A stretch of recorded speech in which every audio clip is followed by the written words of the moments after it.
Sometimes you need to get knocked down before you can really figure out what your fight is and how you need to fight it. Sometimes you need to feel the pain and sting of defeat to activate the real passion and purpose that God predestined inside of you. God says in Jeremiah, I know the plans I have for you. Plans to prosper you and not to harm you. Plans to give you hope and a future. Hear me well on this day. This day when you have reached the hilltop and you are deciding on next jobs, next steps, careers, further education. You would rather find purpose than a job or a career. Purpose crosses disciplines. purpose is an essential element of you. It is the reason you are on the planet at this particular time in history. Your very existence is wrapped up in the things you are here to fulfill. Whatever you choose for a career path, remember the struggles along the way are only meant to shape you for your purpose. When God has something for you, it doesn't matter who stands against it. If it's meant for you, God will move someone that's holding you back away from a door and put someone there who will open it for you. I don't know what your future is, but if you're willing to take the harder way, the more complicated one, the one with more failures at first than successes, the one that has ultimately proven to have more meaning, more victory, more glory, then you will not regret it. Press on with pride and press on with purpose and appreciate what God has brought you through.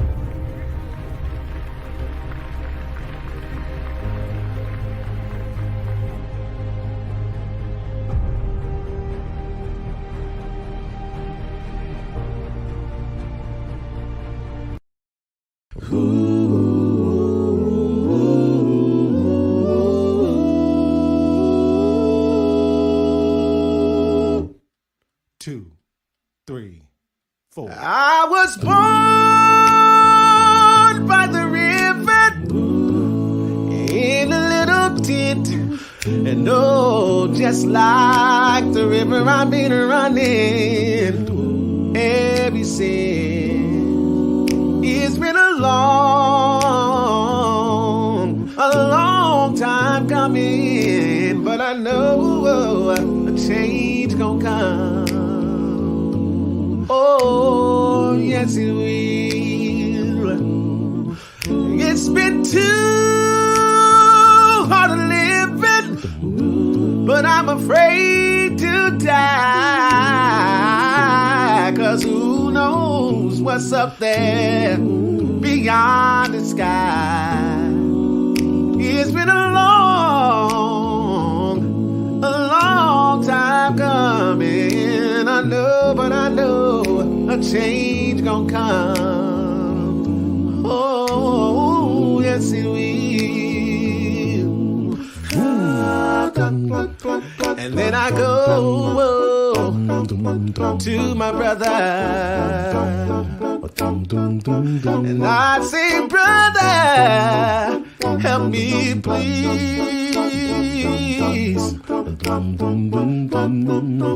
And he winds up knocking me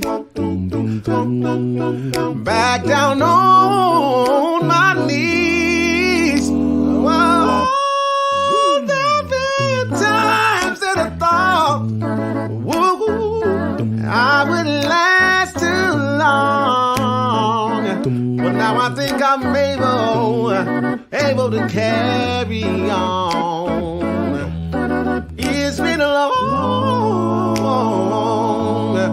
long time coming, but I know a change gonna come. Oh, yes it will.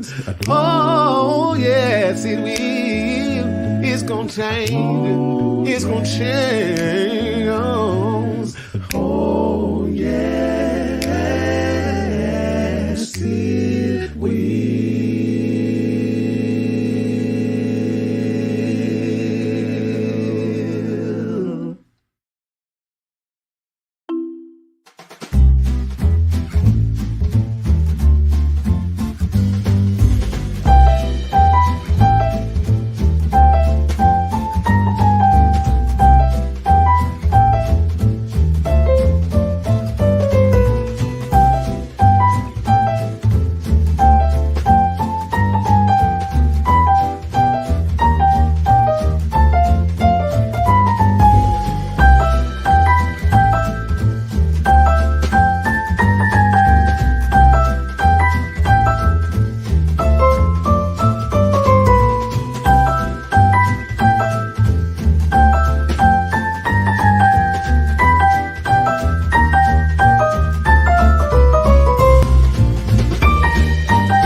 everybody, it's Lloyd Spence, and BetOnline and I would like to wish you a happy new betting year as we continue our march to the playoffs and beyond.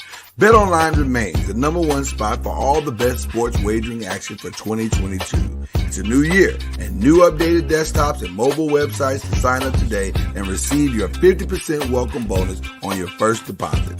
Just use our promo code BELIEVE, B-L-E-A-V, to get started. From football, basketball, and hockey, boxing and UFC, right to your favorite Vegas casino games, don't wait to take advantage of all the amazing offers available for 2022. BetOnline is the fastest and easiest way to wager on all your favorite sports. BetOnline, where the game starts. And tell them the Noisemaker sent you.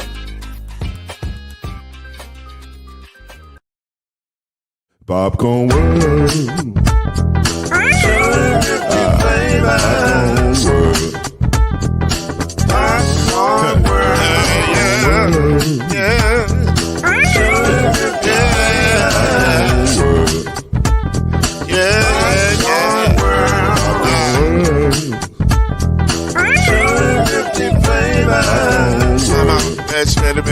Popcorn World.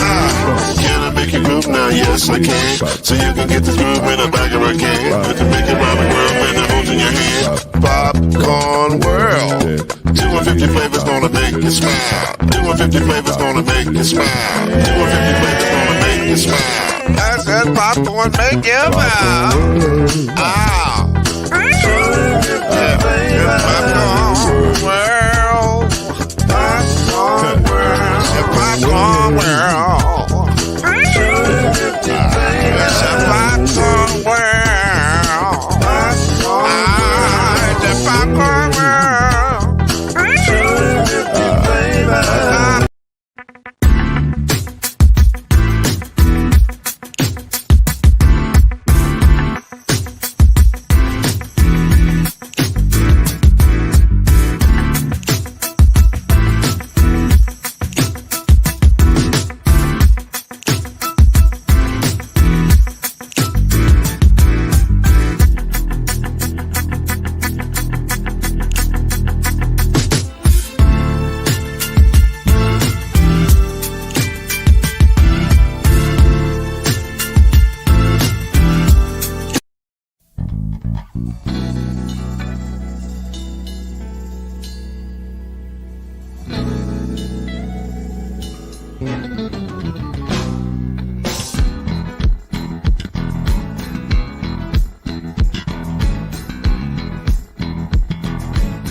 Welcome to Talkin NOIZ, the daily podcast that brings you up to speed and keeps you informed about real issues affecting real people.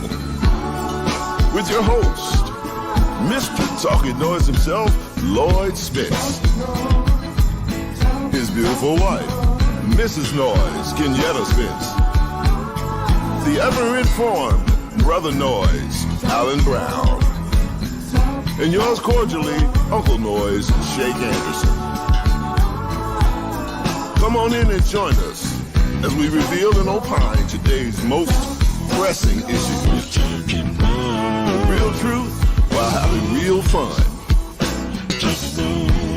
Talkin NOIZ is in your house right now. So sit back and enjoy Talkin NOIZ.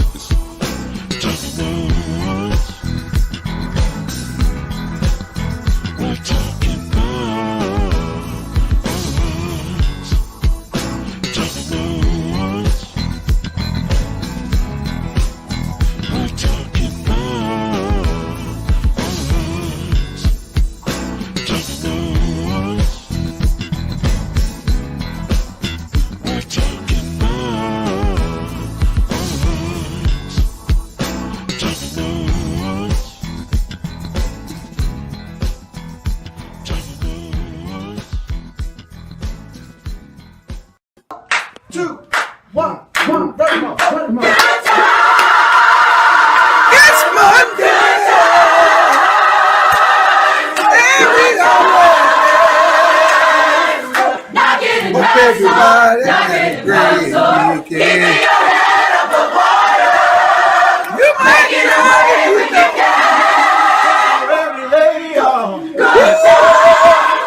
Don't get laid off. How you good time. It's job and they messed it up every day. We got on. Yeah. Good time. Bring back the Taco Tuesday. Wow. It's good to see everybody. It's Monday. I'm just trying to figure out. Yeah, but I love Taco Tuesday though. Is there something wrong with that? I mean, are you taking issue with that? Tell me you don't love Taco Tuesday. You know, you love tacos, period. It don't have to be Tuesday. Tacos. It don't have to be Tuesday. You're so right. But Taco Tuesday was a thing, and I liked it. So there's that. Hello, everybody. Talkin NOIZ is in case you missed it Monday. We're back. Don't be alarmed, we Negroes. Your favorite podcast, Mama NOIZ over to her. I'll be right down to her. Some other folks is on the way. They'll be here when they get here. You know what I'm saying? We having a good time. NOIZ makes us good to see you pulling up in the parking lot. Please. Oh, you know what? I did it again, Al. I'm so sorry. It takes some getting used to with you doing. No. I don't have to do the call. No, I like it when you do it. No, I like it when you do it. And we got this new feature that will allow us to have music in the background. So go ahead and do it, and then I'll play the music. You just go up, and I'll be your praise worship leader. Go ahead. Ladies and gentlemen, welcome to First Baptist Congregation of the Third Episcopal Church. Yes. We ask that you move expeditiously to a pew, any pew, pick a pew, grab your bulletin and your fan, and get ready to work. Hallelujah! Thank you, Al. Appreciate it, buddy. Oh my God! What? It's true. One of these times we got to go. We got to get boy. The shade is real. You know, one thing about football on in the playoffs, the shade be real when your team is out and you see your arch nemesis leave. It be real. Man, the blows that I saw people throwing at Tom Brady and Aaron Rodgers this weekend. Woo!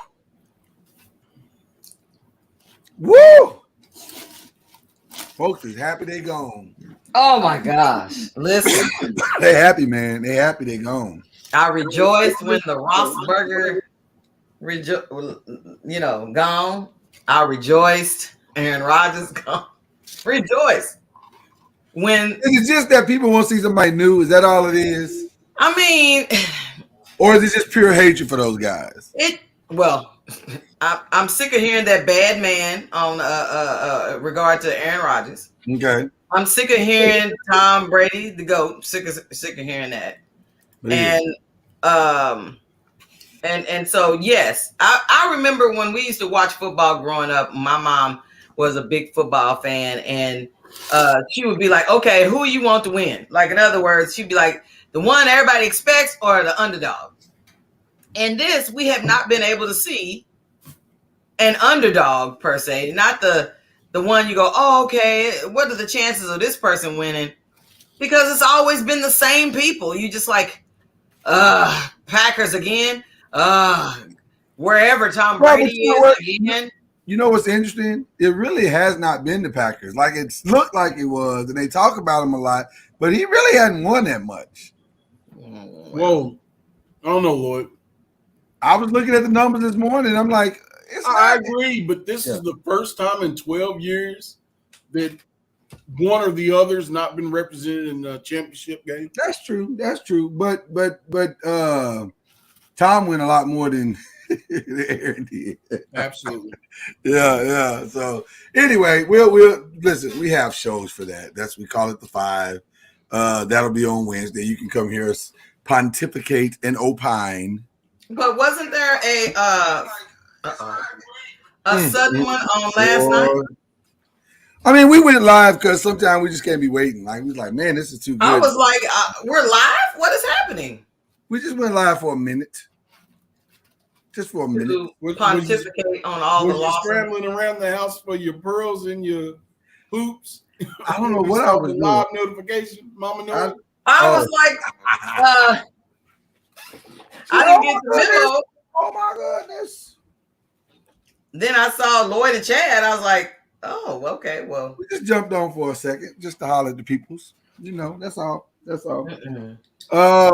Listen, y'all, it is in case you missed it Monday. So we got some interesting stories, some very interesting stories to jump off into today. And man, nothing, and I mean nothing sadder than the unfortunate and untimely and shocking passing of Regina King's son over the weekend. Her one and only son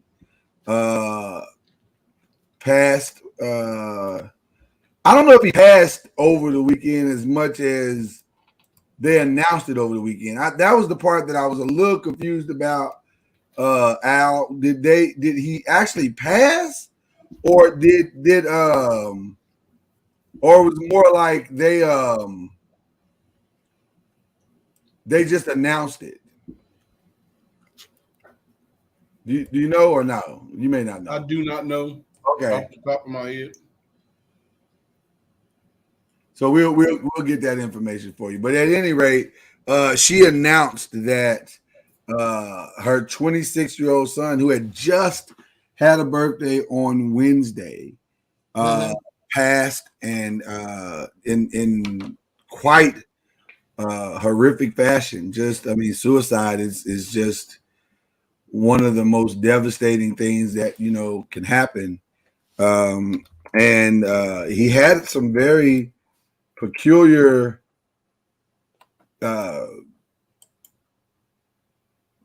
don't know, I don't want to say tweets, but Instagram post on ramping up to the actual passing.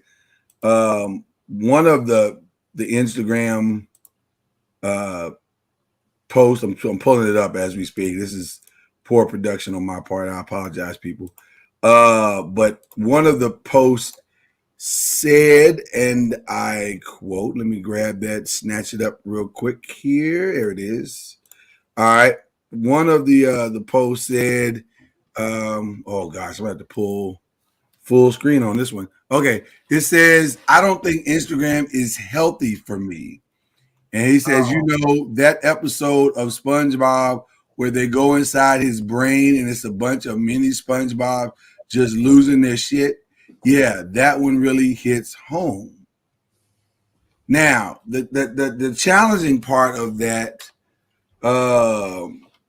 post is that a lot of us don't recognize the signs of mental health, and we don't know or recognize the signs of suicidal stuff like that. We don't recognize that. We just see that as a fun post, or maybe he's just having a bad day. And that obviously was not the case. It was more than just a young man having a bad day. It was something a little more intense. So that's a horrible thing to lose your only son and then to, that's just, I don't know. I'll be honest with you, that one really hit me hard on Saturday, just because it's just a 26-year-old young man. And if you see some of the interviews of Regina King in regards to her son, I don't know, obviously don't know exactly what the relationship was, but it appeared that they had a very close relationship and that her son meant everything to her. So just a horrific situation. But you guys' thoughts on the passing of Regina King's young son? Man, what can you say? Yeah. There were so many people saying they didn't know that. She apparently didn't keep him in the media when he was younger. Mm-hmm.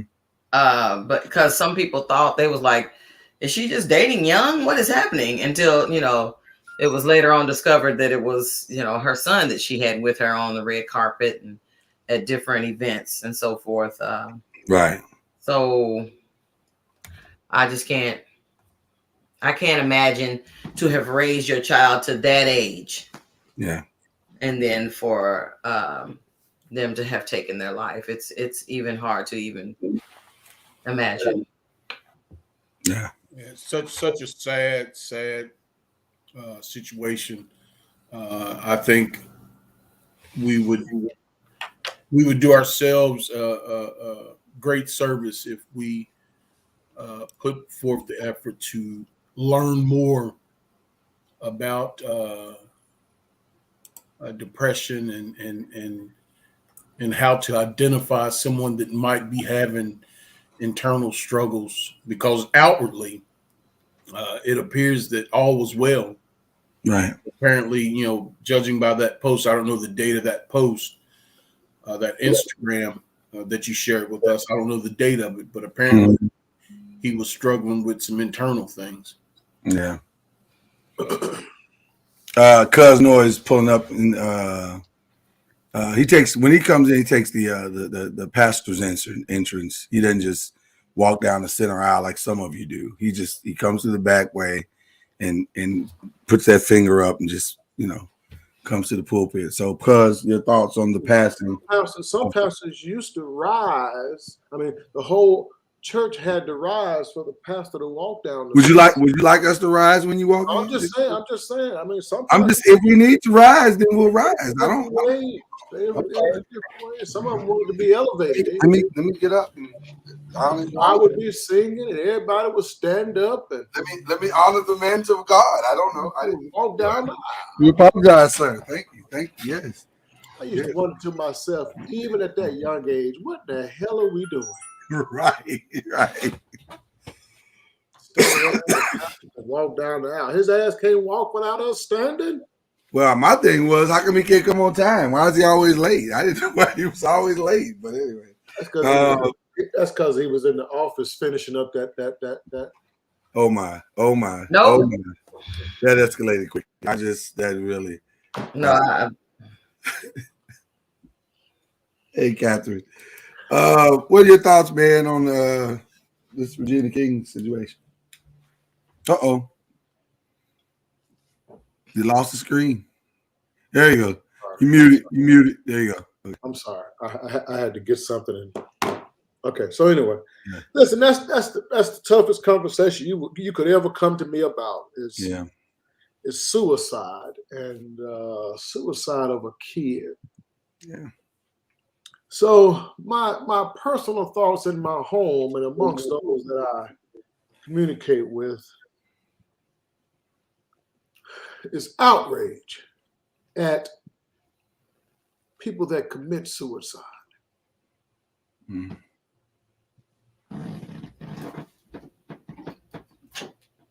Because that what you leave behind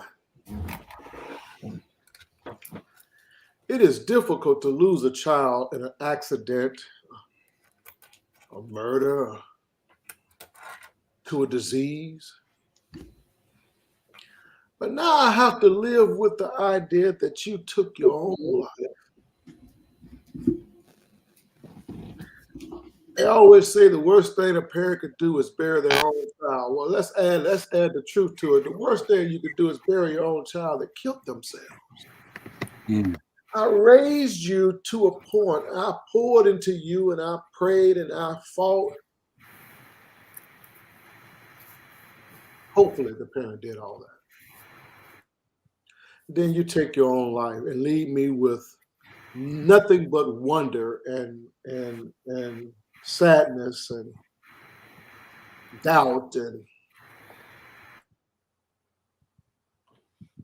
for the rest of my life I will always wonder, what didn't I do? What did I do? How could I have done? Should I have done? Should I have seen? Could I have seen? Man, that's tough. Yeah. So I'm not going to speak to that situation specifically because I don't know enough about it. She knows what he was dealing with, I hope, and believe. But I have seen too many suicides. Me personally, had a coworker that got herself into some situations legally. She was raising 2 kids by herself. And she was doing okay financially. I mean, she's doing what we do. We get holding on. Right. And she was a good friend. We were rather, good close co-workers. Oldest boy went off to school, middle school. She went into the garage and hung herself from the ladder in the garage. Oldest boy comes home from school, finds mama hanging in the garage. Come on, y'all. We can't imagine that type of pain. When you say that kind of pain, what do you mean? Of the people you leave behind. Of the people you leave behind, okay. I don't doubt that we all go through pain, and I don't doubt depression, and I don't doubt say you feel like you have a dark cloud over your head. The dark cloud just won't ever go away. Well, shit. Hell, I had some dark clouds. I mean, what do you mean? So I'm saying some good days and some bad days. I don't know. I don't disagree with anything that you're saying. I guess I had to have early on in my life, as my former life as a youth pastor, they had to go through a suicide recognition training. It was like a 2 or 3 day, 4 day training or whatever, and I got certified as a licensed suicide prevention counselor, if you will. And I'll be honest with you, when I went through that training, my perspective of it grossly changed, because I was on your side for the majority of my life, because that is such a selfish act, and how can they do it? And then going through that training and hearing the subtle ways that people are letting you know that they are suicidal kind of changed the way I look at it. And so I don't discount anything that you said here. In fact, I agree. I just think we don't often take a deep look at the depth of pain a person is in, to the point where finality is their option of release to the pain that they're going through. And I'm not saying that justifies it. I'm not that. I don't want anybody confuse me saying that. I'm saying think about, because like even when you look at the picture that I showed that he said, you know, is a symbol of what, you know, he sees in his mind. Well, this is a picture of chaos. It's a picture of fire and stuff burning and you know, multiple people in his head. So it denotes a very chaotic and very troubling picture of and if he's saying that's what's going on in his mind, and you don't know to look for those symbols, because if I had been his Facebook friend and his parent, oftentimes, you know, our kids try to block us from their social media, but you know, the good parents won't allow that. So and I'm not saying Regina's not a good parent. That's not what I'm saying. I'm just saying in general. If I'd been his parent, I would have immediately called because of the training and said, hey, let's go to lunch, or let's go sit down and talk, or come over to the house and let's figure some things out. Because that, to me, the picture, now obviously hindsight is 20/20, but the picture does denote something significant. And even the statement that he makes, I don't think Instagram is healthy for me. I would want to know parentally, what does that mean? Like, what happened? What, you know what I'm saying? I wouldn't blow that off. And I think that's where, to me, the lesson I got from this was we have got to really, really pay attention to the subtle things, because sometimes it's not so obvious that our children or our loved ones or our friends are going through something horrific. There, it may be something very subtle and everything to take seriously. Maybe not overact, but to take seriously, as to maybe just checking up on them and saying, "Hey, what's you good? Like what? Talk to me. Tell me what you feeling. Tell me what's going on." So that's my only thought to that. I guess. Like I said when I started out, this is the most difficult conversation It is.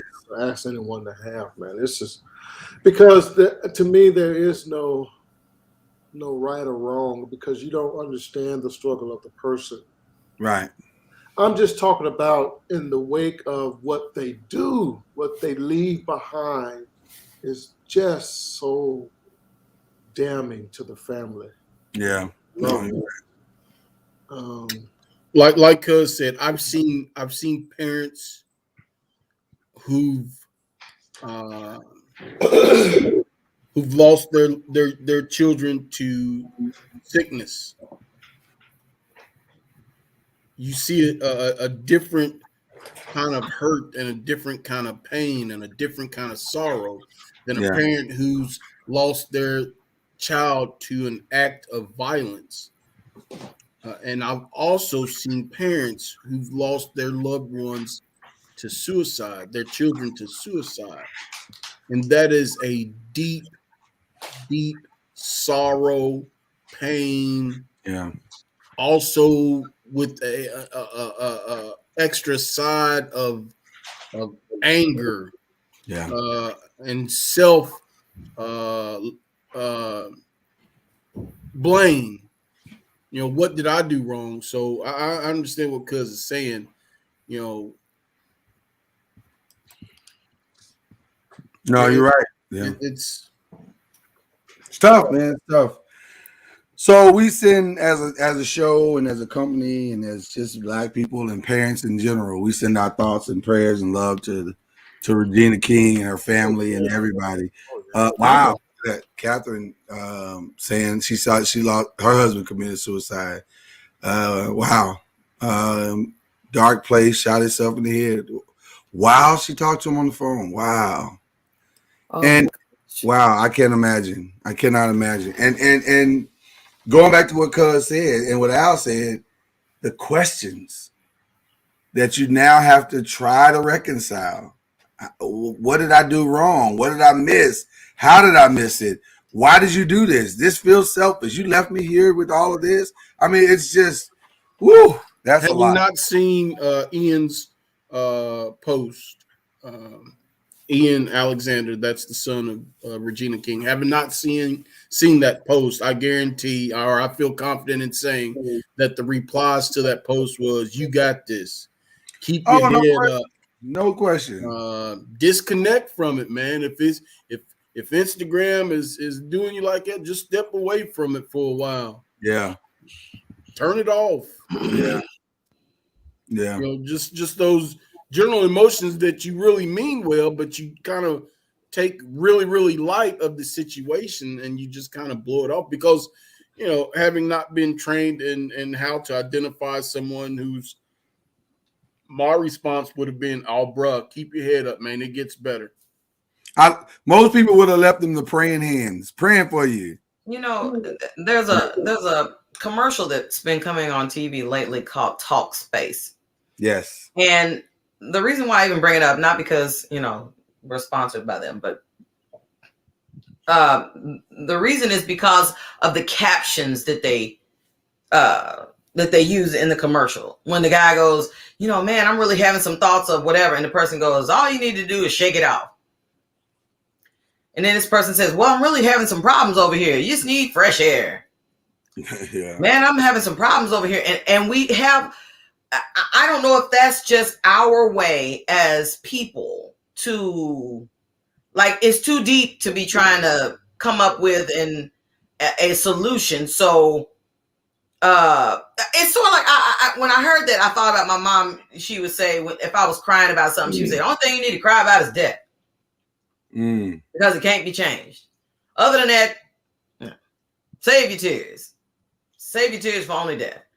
And I'm like, okay, so that was her way of dealing with whatever the situation was. But then you think, we as a culture, whenever it came to dealing with things, you know, you got to be tougher than that. Mm-hmm. You know, shake it off. You all right. Ain't nothing wrong with you. You know, just we find a way to explain away the things that are going on with each other. And then let alone the stigma of mental health overall. That's just something that just doesn't happen. But you know what, Mama Noise, when I hear you saying that, the one word that keeps playing in my head on a loop, and I don't know what I would have told Catherine in that situation because that's a different thing.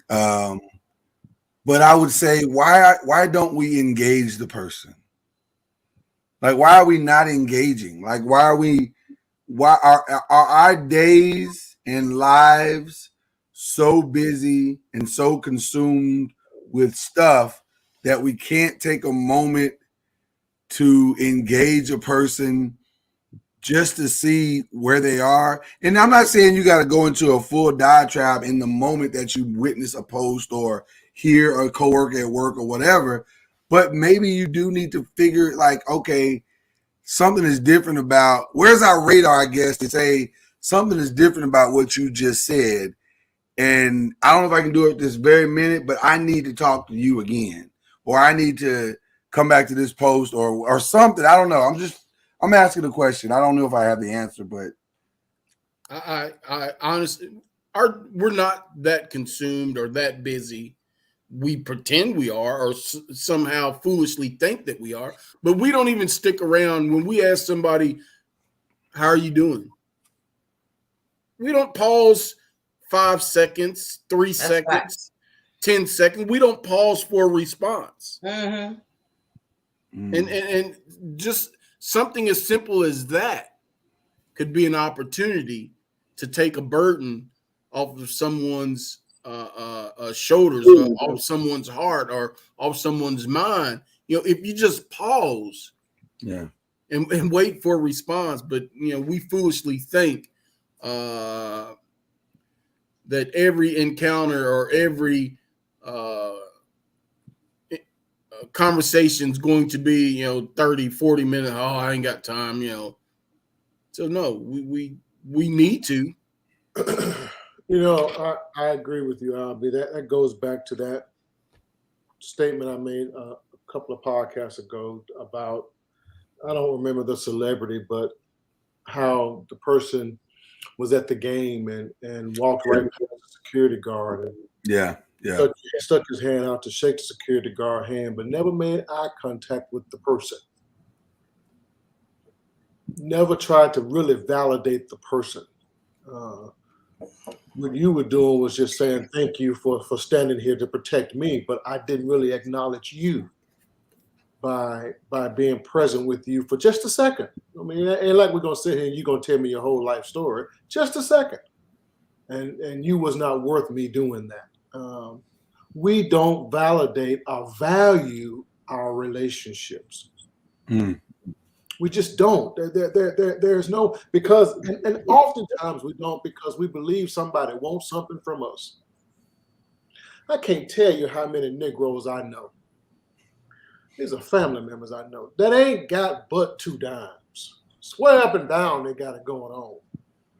And for those of our family members that don't have those 2 dimes, they believe they want something from them. So they don't give their time to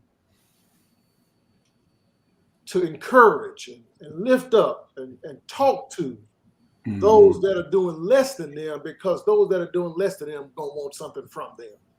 Nigga, you ain't got that. You know what really gets me the most is that as I'm not gonna say Christians, because so many folks be trying to opt out of that, but us as believers, maybe that's better. Is that we're supposed to be in tune to God. We're supposed to be able to hear. And I'm not trying to embarrass him, but I'm just saying this as an example. That we were at a restaurant and the waitress was so nice, but you could tell she had a lot on her mind. And Mr. Noise was like, "How you doing today?" And she was like, "Oh, I'm just, I'm fine." But, she was really, really struggling. And you feeling like, man, I mean, I know she's got to be here because she needs a job, but you feeling like, how can I help this person that's trying to serve me lunch? But she is really struggling right now.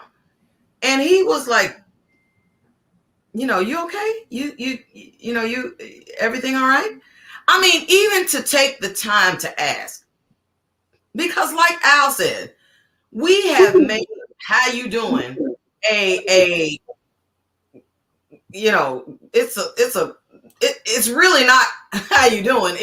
I'm saying that just to let you know, you can label me as somebody who cares, even though I really don't care, but right. I'm saying I care. So, I mean, she's going on, and she talked about, I'm just really struggling or whatever. And I mean, Mr. Noise is hard. I have always felt this is an incredible man when I met him before he became my husband, because he was always trying to be listening. He's always listening for situations and stuff. I might be like, I didn't see that or I didn't hear that. And he was like, okay. And was like, he asked me to go to the bank and get some money out and bring it back and find that waitress and bless her. Now, as Cuz said, we didn't have a whole lot of nickels.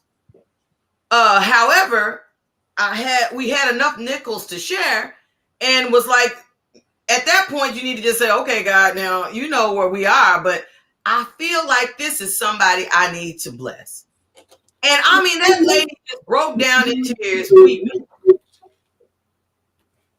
Just because we was in tune to hear the guy was saying, okay, first of all, she needs more than your $5. Don't even start Mr. Noise on that. You start talking about tipping, you're going to get him all upset because all that, let me break you off this $1, let me break you off this $5. That's not something that he ain't here for that. But I'm just saying, we supposed to be able to hear. And if we can't hear, and everyone else can't hear, then who's listening? Who's listening to the man saying, I'm hearing you know, this, that in my spirit. Oh, but he all right because he Regina King's son. What the fizzy? The man is saying without saying that he needs some help. And how many people around us are saying it? But we're so busy. We got so much going on. I got my own problem. I got my own stuff. We're not here. As Jay eloquently says on a frequent basis, he says, our life is not our own. We're not here just for us. We're here for others. So if we're here for others, then we got to be listening. Yeah. You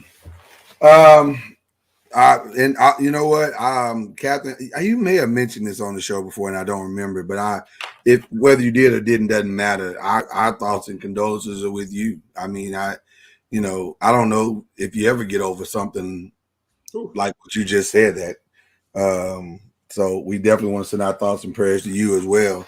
And thank you for sharing that with the noisemakers. You didn't have to do that, but thank you for doing it. So yeah, we just want to keep our thoughts and prayers with the King family. Tough stuff. So, I do want to go on to some other. Somebody got something else? Are we good? Okay. I do want to go on to maybe some lighter things, or not necessarily lighter, but different things. I'm here. It won't be that light. That is true. That is actually very true. I'm gonna try to see if I can play this without sharing the screen. But this is an interview with singer Ari Lennox with an artist, or with a guy by the name of Mac G. I guess he's a podcaster like us. And he has his own show, the Podcast and Chill podcast. And he got Ari Lennox to come to the podcast. And this is their dialogue. Hopefully you'll be able to hear it. If not, I'll share the screen so you can hear it. And where are we at right now? Is someone right now? Oh my God. Whoa there. I'm not having, what was a wrong question? So the question was, where are we at right now? Is someone knocking the dust off that punani? That ain't how he said it. Well, he said it more abruptly, or he said it like Jay Joyner. He did say it like Jay Joyner. I'm just saying. Because that's what you say in the song. You know what I mean? I love that part. When did I say that? I said it in the song? Yeah. Don't you remember the song? I do, but I didn't. Oh, I guess I did say that. I did say that. Let me, okay, you caught me off guard there, but I did say that. But no, So she took issue with it. She said, I'm just like, why was I alone on the call full of people? Why didn't anyone intervene? And why wasn't parts of the interview destroyed like the team promised? Why did it happen to begin with? I just feel slow and ambushed and blindsided. But F it, I don't want anyone feeling sorry for me. I'm tired of the narrative, exhausted. I'm good, I promise. But as for interviews, I'm not doing them anymore. There's enough lives and interviews out there already. Just because I happily and freely sing and write about sex, don't make any kind of creepy disrespect warranted. I clearly was in immense shock and hate that I didn't react differently. Honestly, it's all my karma. It's been my most happiest creating music and exploring life sober. I'm not allowing anything to tamper with my peace anymore, is what she said. I think there's a lot to unpack there in that regard. For those who don't know or unfamiliar, those who don't know, and I'm familiar with Ari Lennox music. She is the young lady that sings the song Keep Your Eyes on Me, Put Pressure on It, Hit It Good, Love Me Good, Sex Me Good, F Me Good. She is also the young lady that says, I want to spit on it. Tell me why you deserve it. She has some very strong lyrical content. So explicit. Yeah, I guess you can say explicit. I think. I think we can all agree explicit is probably appropriate. Would we, those who have heard the music? I'm sure Cuz has never heard any of these songs. But Really? But oh. So I again, a lot to unpack there. She very much took issue with him addressing her the way that he did, and so not aggressively, because I don't think he was aggressive. I just think he asked the question. I don't know. Yeah, your thoughts, everybody's thoughts. I want to hear everybody's thoughts. I'm trying to figure out where are you going with this, because this wasn't a part of the pre-production meeting. Yes, it was. It's actually on the banner. Like it's literally on the promotional banner when you see it open. That's not the video you sent me. Oh no, the video I sent you is for tomorrow. That's for tomorrow. Oh. Yeah, that's for tomorrow.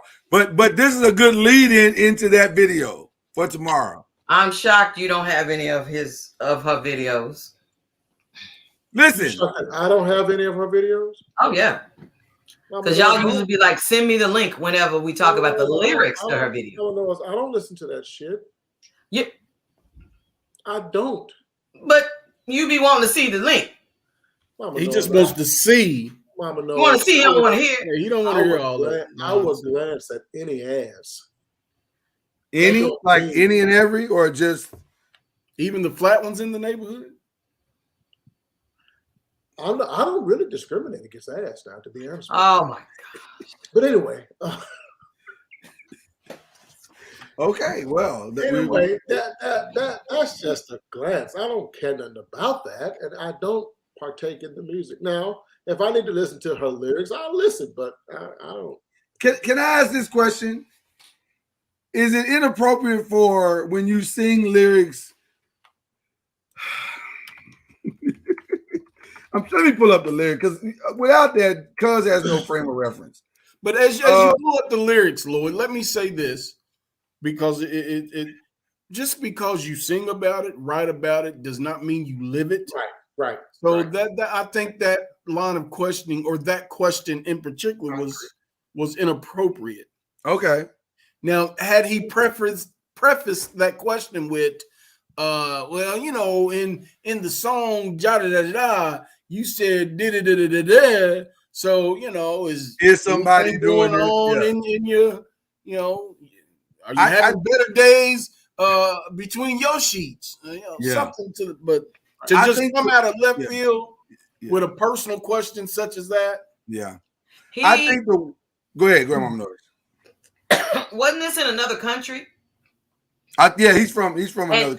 He's from another country. So he was like, from what I understand, he's like the Howard Stern of that particular country. So he's one to always opt for the shock value. Been prepared, because and she said she was ambushed, but on the other hand, you could do your part in knowing who it is you're about to walk into an interview with. Because if you'd have just did a little research, or whoever your people was, to tell you, hey, this guy's known for catching you off guard, so be on guard, then she wouldn't have to worry about that. But it seems like, and this is no knock on him, because that's his MO. But for her, it seems to be a pattern here lately. She keeps being in the news for you know, it's somebody else's fault. You know, everything is. When she was over in Amsterdam, okay, you can just leave it there with just Amsterdam. And you know, when the stuff popped off over there, it's their fault.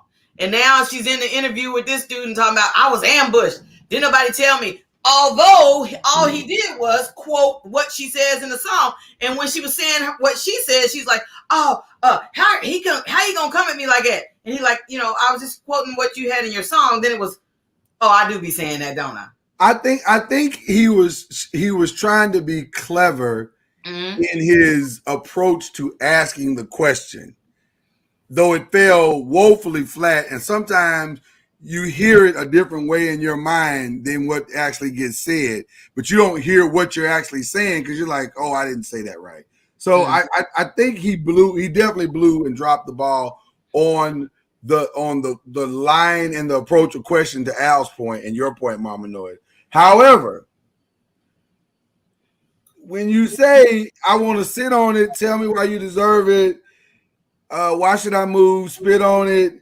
I want to. I mean, you kind of open yourself up, unfortunately, and maybe not justifiably, but unfortunately, to a certain thought process towards you. Like people think you are sexualized. They don't think that is just lyrics. They think that you are living your truth or singing your truth. And when you hear her sing it, it does sound very convincing. So I send the link then. I'll just say this. My pastor, Dave Chappelle, preached about this one time. He said, he did. He said a girl walked up to him and she was dressed, very scantily clad dress. And he said something to the effect of, hey, baby, he tried to hit on her or whatever. And she covered herself up and she said, I'm not a hoe. Just because I'm dressed that way, don't make me a hoe. And he said, well, I agree. Just because you're dressed that way doesn't make you a hoe, but you are wearing a hoe's uniform. So I bring that to the conversation to ask the question to you all. The question I'm always asking you guys: is this art imitating life or life imitating art? And when do the lines get blurred? Wow. I'm asking. I don't know. Well, you said here, you said on the show not too long ago, you said the people who sing, rap, or whatever are not always the people who wrote it. I was kind of flabbergasted because growing up, you assuming that the people who are doing this are the people who wrote it. I didn't know. I know that there are songwriters and ghostwriters and stuff, but I guess I just didn't make that connection. I'm thinking that if Michael Jackson wrote Beat It, then he wrote, if he's singing Beat It, then maybe he wrote Beat It. I'm not thinking of John them. But to your point, Mama Noise, Michael Jackson saying Beat It, but nobody thought he could whoop your ass. Well, nobody was actually afraid of Michael Jackson. Well, you know what I mean? So I get what you're saying. I don't know. So are they saying is this a woman thing? Let me also throw this out too. Is this a woman thing? Like, because you don't see this with men, do you? Do you see men sing? Do we think the men that sing these lyrics actually live them? Listen to me. How many women? I know plenty of women that think that "When We" is written by Tank. That just those couple of words immediately send women into, oh yeah, I know that him. So why not that men would assume that Ari, what's that girl name? Normani, the one that's sliding on the floor, her, not her, but Normani and Megan Thee Stallion and different ones. We assume that it's up and all that stuff, that they're the ones that's writing those things. Oh boy, this is I don't think it's just a woman thing, because I think guys assume it too. Y'all tell me what y'all think, cuz you hear? I don't know.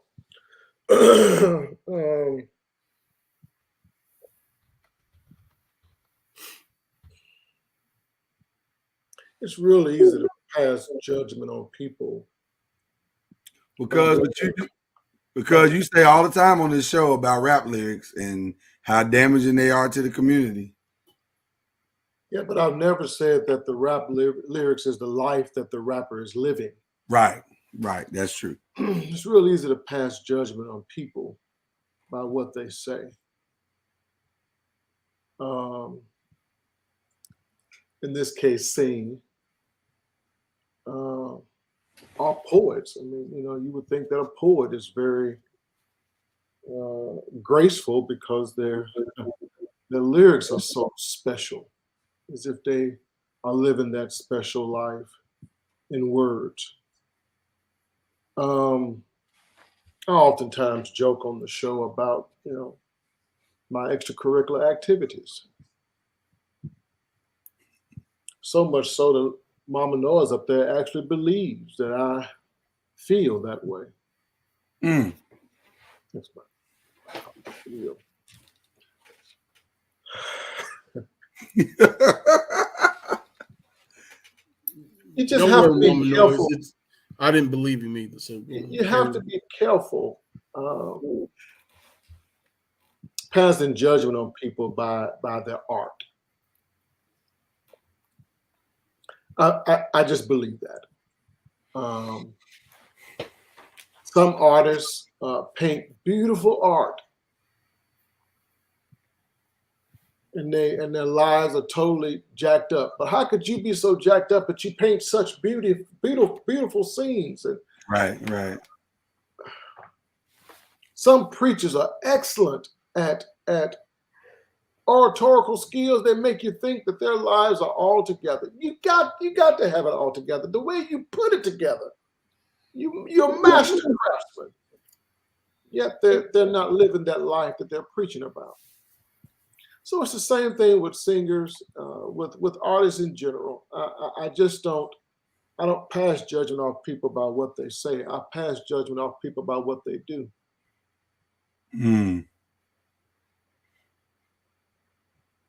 I also tend to not judge women by how they dress. Because when I was in church, there were plenty of girls that were fully covered. Amen. And that didn't mean a damn thing. Amen, preacher. It just means I had to go through an extra layer. Amen, preacher. So just because a woman is scantily clad, improperly clothed, doesn't mean she's a hoe. Not even sure improperly is even appropriate here. You know what I mean? I understand what you're saying. I'm not sure improper is the right term, because aren't people allowed to wear whatever they want to wear? I don't know if we can separate. That's like saying, I'm dating myself. Okay, that's Ari. On the red carpet. So context matters. This is Mrs. Spit on It and all these things. But we're saying that that's just art. She doesn't really believe those things. She's just doing it for creativity. No one changed their voice to sound like that. No one. It's for creativity. No one did that.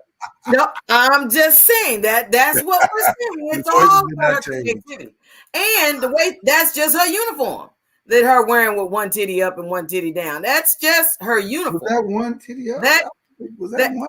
No, it's just one outfit, Mama knows. It's not up or down. It just there's one completely covered and one is partially covered. Listen, that's just her uniform. That's just her creativity.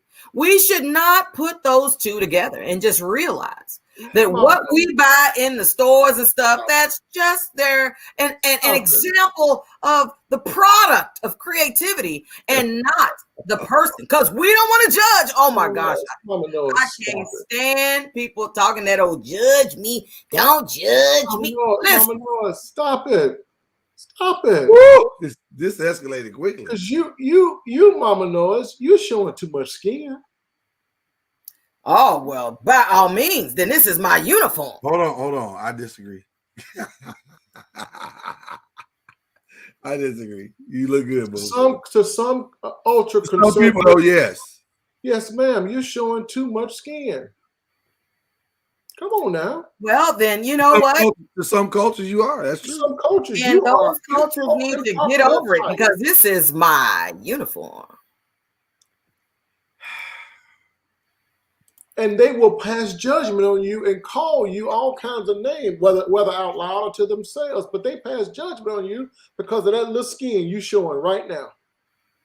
Well, then I need to show skin like that. Let me throw my thigh out. My point is, I really wish you would. My point is, you don't consider yourself inappropriately dressed at all, and we don't either. But some people do.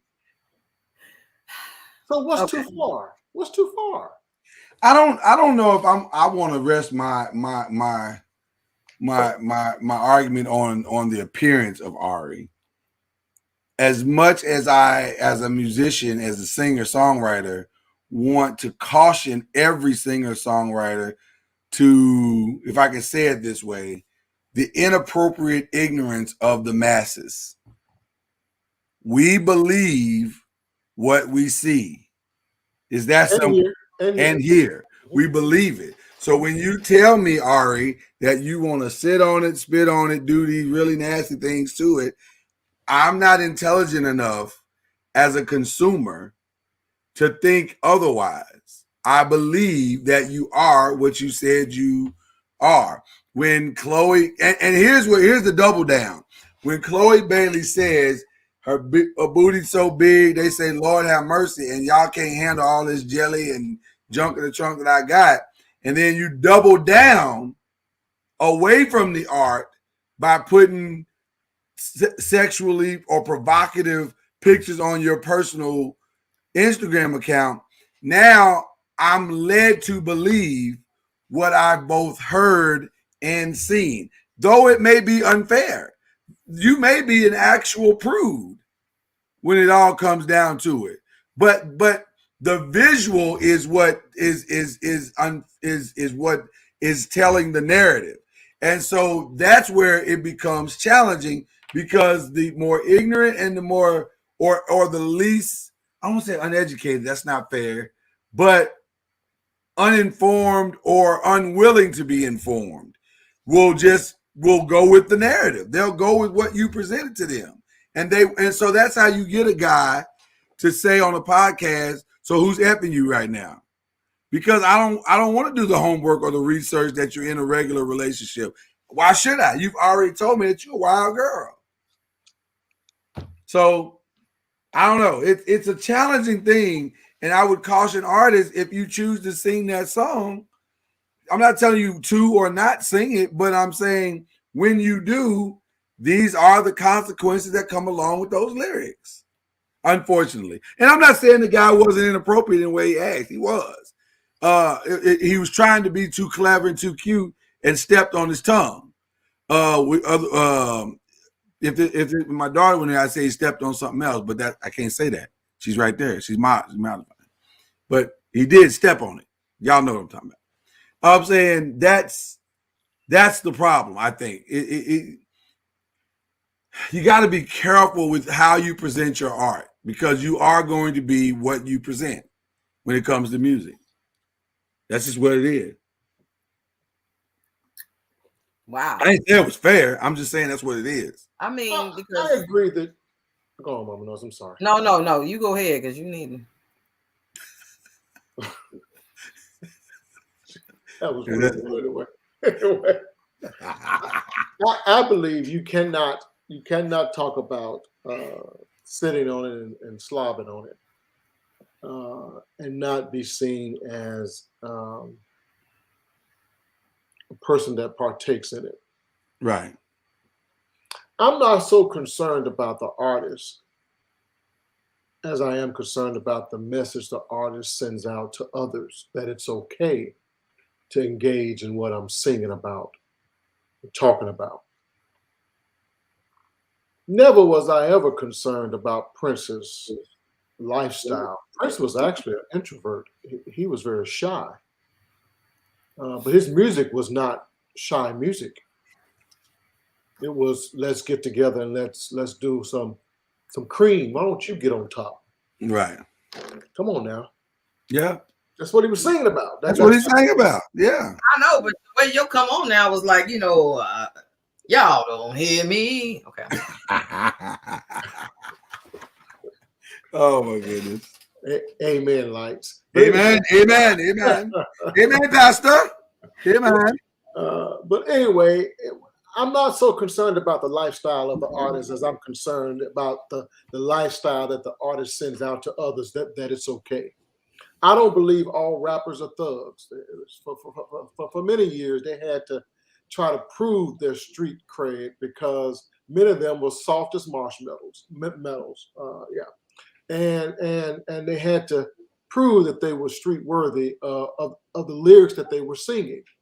And until they did that, a lot of them were not seen as credible artists. If you've gone to prison and you lived that life, then you can come back out now. You can sing. I mean, you can rap and rap that life, and you're gonna have a huge following. But that simply means that the lyrics and the artists don't always line up. And I can rap about the streets and not necessarily from the streets. Right. I can rap about sexual themes and not necessarily be that person. You can. That I don't disagree with that. You absolutely can do that. But what happens when somebody pulls your card? And that's what he did. And he pulled a card, and now apparently embarrassed her. But why are you embarrassed? You've been talking about it the whole time. So that's my point. He called you out on what you said, so and you weren't prepared to meet him at the intensity by which you saying. So now it makes everybody question everything that you said. Go ahead, Mama. No, I'm sorry. So which one of them girls is it? Haley, Bailey, Chloe. That's Chloe. Chloe. Okay. So she goes in for an interview, and somebody says, "Okay, now that you're here, we're so glad you're here. Thank you for accepting our invitation. Turn your booty around toward the screen and let us all judge to see if it's a Lord have mercy." Right. So now what does she do? Oh, well, that's inappropriate. That's inappropriate. You want to know if my booty's so big? Well, that's what you sing about. We having all our listeners to chime in and see if they're gonna say Lord have mercy after you turn your booty around toward the screen. Go ahead and appease us, because I mean that's what you sing about. Then that's a violation of my personal. Okay, no, we're asking you what it is that you're singing about. Mama knows preachers preach about Jesus, but many of them, when they're not in the pulpit, don't necessarily want to have that conversation. But they will pull a preacher's card when it's convenient. Yeah, I think it applies to both, though. I don't know if you can separate the thing. Yeah, I think people. So ultimately, it sounds like we're saying preach. Though the guy was inappropriate in the way he asked his particular question, it is not necessarily inappropriate to ask the question. Yeah, you see what I'm saying? Like the presentation may have been wrong. He presented it wrong. But is it inappropriate to ask us, young lady, so you speak about sex quite a bit, like Al said. Boy, your lyrics are very sexually driven. Are these lyrics from experiences that you're having or experience that you'd like to have? What is the source of your material? Because, I mean, that's a fair question, is it not? I don't know, because, listen, Whitney Houston's song about the greatest love of all is happening inside of me. We'll come to find out it wasn't the greatest love of all. It was that crack that she was buying from the outside. No, I can't do it. I will not. It was cocaine. Crack is whack. Don't do it like that. God rest her soul. Careful, but believe in the lyrics. That's not the artist. It's more often than not, it's just not the artist. But the problem, Jay, is that the artist made us believe it was the artist. If the artist, listen, if Whitney had just got up there in a church dress and sang a few stolen moments is all that I said, if she had her church hat on, we might have like, well, she's just singing a song. She really don't believe that. But the problem is she was wearing that tight cut dress, low cut in the front, showing off her cleavage, whatever little cleavage she had. Listen, and I'm not saying you can't dress the way you want to dress. That's not what I'm saying. I'm saying that when you decide to make these choices, there is a consequence that comes along with it. There's an assumption an uneducated, uninformed assumption that comes along with it. And you are open to the subjectivity of your presentation. That's what I'm saying. We all assumed that Luther Vandross was singing about a man and a woman, but he wasn't. That is not true. I'd never assumed that. I don't think that was. Come on now. We listened to those songs and we never thought about gay sex. Come on. Nope. Listen, that's not never crossed my mind. Nice and warm. Nope. It would be so nice if only for one night. We talking about a man and a woman. Nope. When I got of age and understood you talking about two men? I never would have thought that. You never would have thought what?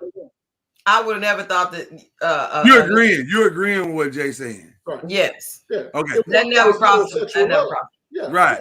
I'm saying I didn't agree with it with what you're saying because when I was younger and my mama was listening to it and I didn't know no better, yeah, of course. I was like, oh, Luther can really say it. But as you get older and you really understand the mannerisms of this guy, like this dude ain't talking about no girl. Never crossed my mind ever. No. Yes. No, him, Freddie Jackson. Jay, come on now, Jay. No, Jay, him. you're not gonna sit here and tell me that as you got older and more understanding of how sex and women and relationships work or courtship worked for just basic courtship, you're not gonna sit here and tell me that you thought based on his mannerisms and the way he presented himself that you said, oh, he got to be knocking off all the women in the music industry. No, you thought something suspect about Luther. No. And maybe at some grown, I never thought that. Point, that's my point. That's my point. But that was past his height. I mean, he was huge back in the late 80s and early 90s. He was huge. No, I agree with you, but we were all too young to care then. No, I wasn't too young. I was. Wait a minute. Yeah, I was there. There's a lot of artists that I just did not have a clue about until I started watching the documentaries. Oh, with the documentaries. I didn't have any doubts about Freddie Jackson and Teddy Pendergrass and all those guys. You like, oh, okay. I believe they're playing on one side of the field. I did not know that they just stayed on that side of the field. I didn't know they didn't cross over to, but it was totally shocking to watch the documentaries and make these discoveries. Could you imagine an interview? And I don't think it ever happened, but did anybody ever interview Luther and say, so who is your woman now? Lucky lady. I don't think it ever happened. He probably had a agreement before he was interviewed. Yeah, I'm gonna go back and watch some of those old Oprah interviews because they were very, very close, especially in the beginning. I'd love to see if she ever asked him. I don't remember ever that she did. And again, that's probably predetermined. Like, don't ask me about that. Love life, and he may have said it's great, but that was never so who is the Mrs. I know what he said. He would say there's someone special. Well, I do have someone special. That's right. And just leave it at that. It never was clarified. So it is fair to ask. Just got to ask appropriately. And maybe that's what her frustration is. I don't like the way he asked. Because he asked. Yeah, if he would have asked. Really asked. Yeah, if he would have asked differently, maybe she wouldn't have been as offended and sworn off interviews in the way that she did. I don't personally have a problem with the question or how he asked the question. Oh, really? If your lyrics are going to be that vulgar, you should be able to take it. Seriously, you can't go out there and talk about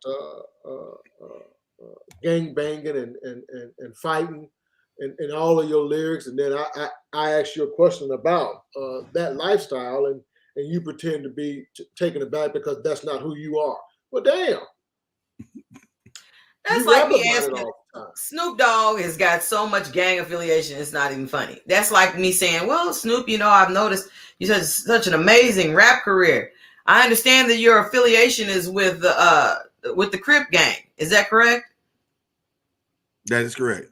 Well, we all know that that's correct because he will tell you it's the left side, that's the Crip side, and he's Crip walking. He done dub the dance. He's letting everybody and their mama know that he is affiliation with the Crip gang. So if you ask him, well, a gang related question or whatever, should he be offended when he's got a whole clothing line of the blue bandana that's a full-fledged outfit and got everybody wearing this stuff? I think if you sing it, rap it, perform it, and that's the only art I can say. The interesting part about what we're talking about here today is that Jay-Z and several other rappers are now in New York fighting a bill called what is it called? Something about rap lyrics or not is art. It's something centered around rap lyrics being art, and they should not be admissible into a court case. And I understand the nature of the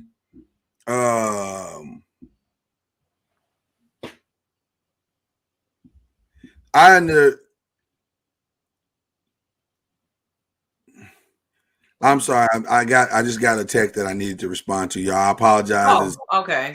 Highly unprofessional, but from what I understand, let me just carry this. From what I understand, they're trying to push the bill through that says you can't use these rap lyrics against me. If any of us get in any type of trouble or whatever, you can't say, well, your rap song says that you on 23rd and whatever, and that you sold keys and you paid off your mama's house. So should we go back and take a look at the deed and see that you paid your mama's house off? Can we make the connection that you must have in fact went ahead and sold the keys in order to purchase said house? Mr. Jay-Z, sir. They don't want you to be able to reach into their rap lyrics and be able to use them in a court of law. Right. So with that being said, I understand why they're saying it, but at the same time,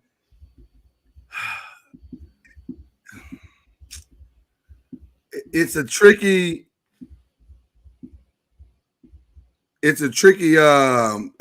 circumstance, because how do you distinguish between the two? That's the question I guess I'm asking. Like, if you are writing the lyrics, are you saying that you're writing from a fantastical place? It's not real. It's not legitimate. You're just making it all up. And if you're making it all up, then you're in a dichotomy, because the authenticity of rap music is that you're rapping your life and what you've seen. So if you're rapping your life and what you've seen, is this real or is this Memorex? As the old commercial used to say. I dated myself on that one, didn't I? But is it? That's what I'm saying. Well, this is a very difficult subject. You're right. It's called the proposed bill from the state senators Brad Hoylman and Jamal Bailey, titled "Rap Music on Trial," would protect the defendants and have rap music be dubbed creative expression to guard against racial bias in the court of law. And it would amend state criminal procedure of law to strictly limit the admissibility of a defendant's lyrics, like I said, in video or any other creative video or raps dubbed creative expression as evidence shown to a jury. If any of them were to get in any type of legal trouble, they can't access that and saying, according to your rap music, and use that to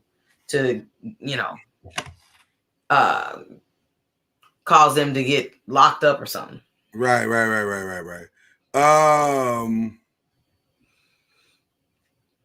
Wow. Okay. That was a really big moment that we're about to have here with Noise Media and Entertainment. So okay. I'm excited about what just took place, but I can't announce it right this minute. But this is okay.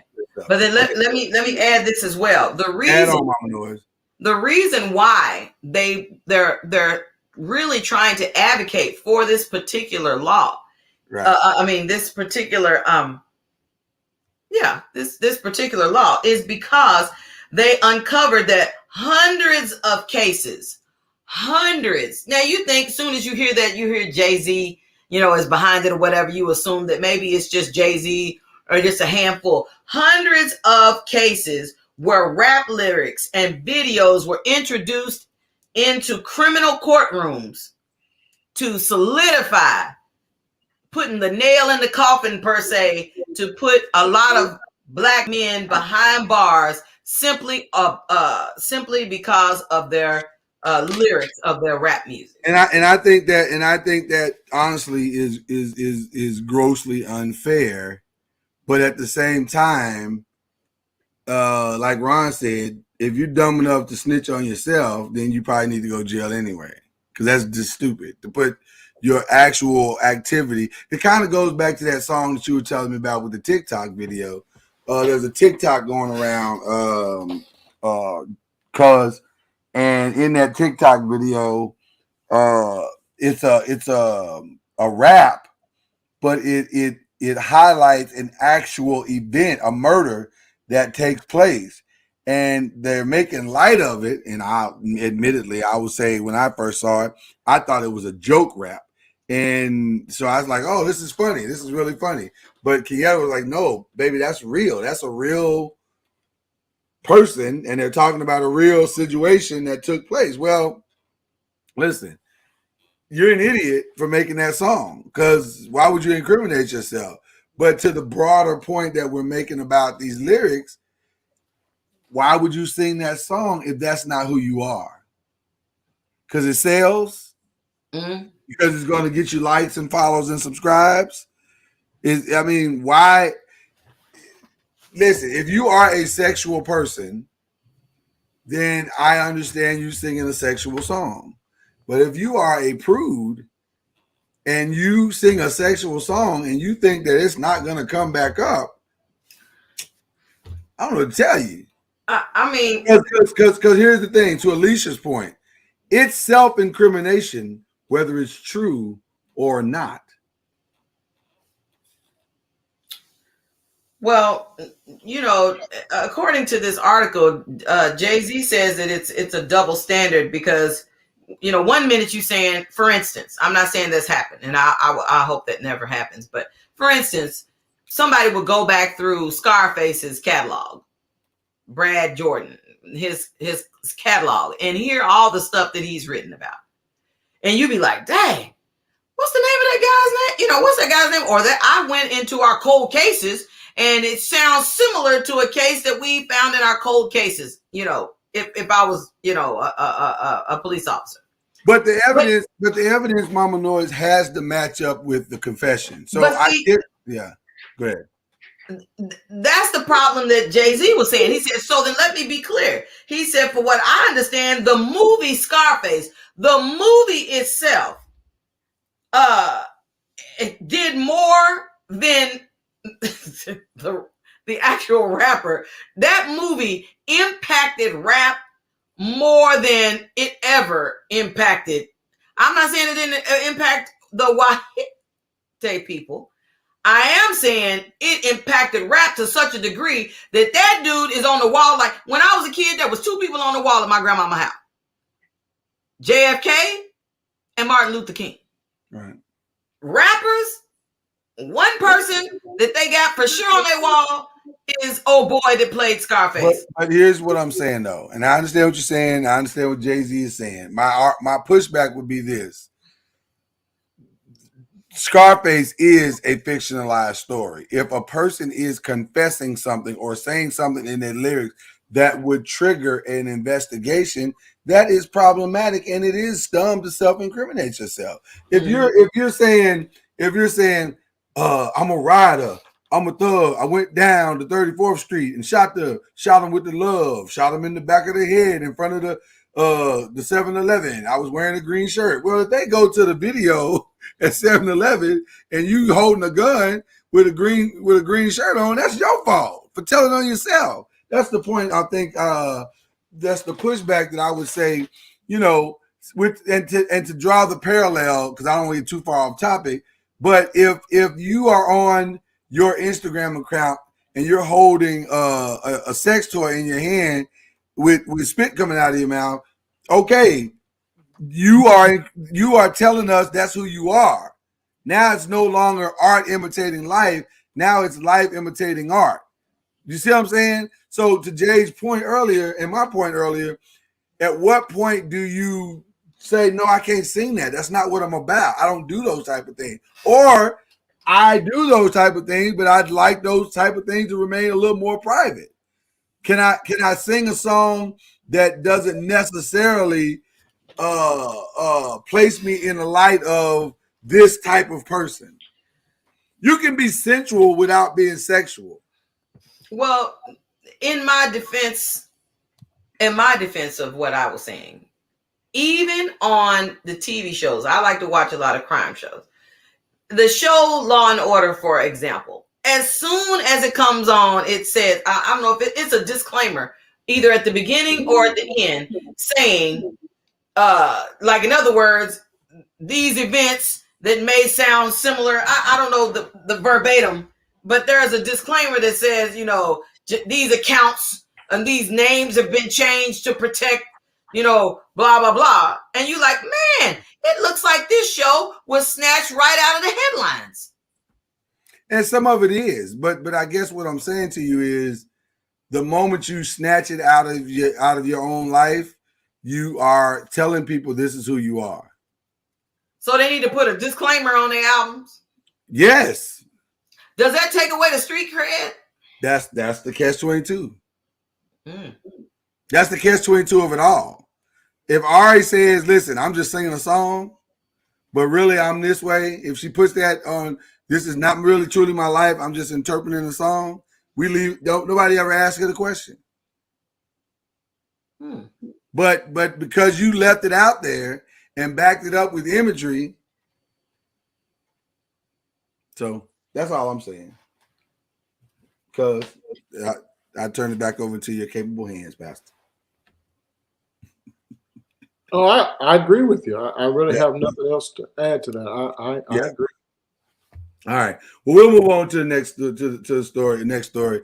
What is Sean say? These new rappers are such age that they named it. Right. You're right. Because in that TikTok video, he says something's got shot. Then this person got shot.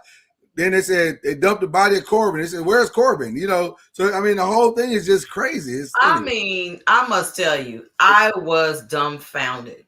Right. I want to get to this last story before we run out of time today. This one is a little more difficult to process. So this, I don't know if this was over the weekend, but it may have been over the weekend. But a bill, is it a bill? Yeah, a bill came out of committee in Florida, in the House of Representatives, in State House of Representatives in Florida. And it's called the Don't Say Gay bill. And it is exactly what you think it is. In this bill, presented by the House and Florida legislators, they voted to pass it. It is in this bill. You can't teach. Let me read it exactly. The bill seeks to permanently ban all discussions surrounding sexuality and gender identity in Florida schools, and those who disobey this could be faced with legal actions. It also, however, the bill does, that's not all the bill does, as parents are also given the right to take legal action against their child's school district and be awarded damages if they believe any school policies infringe on their fundamental right to make decisions regarding the upbringing and control of their children.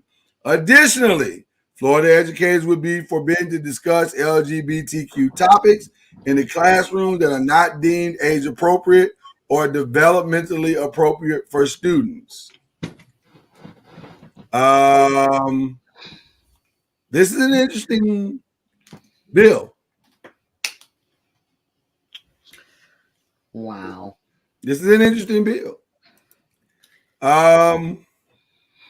Thoughts? I would love to hear your thoughts, people.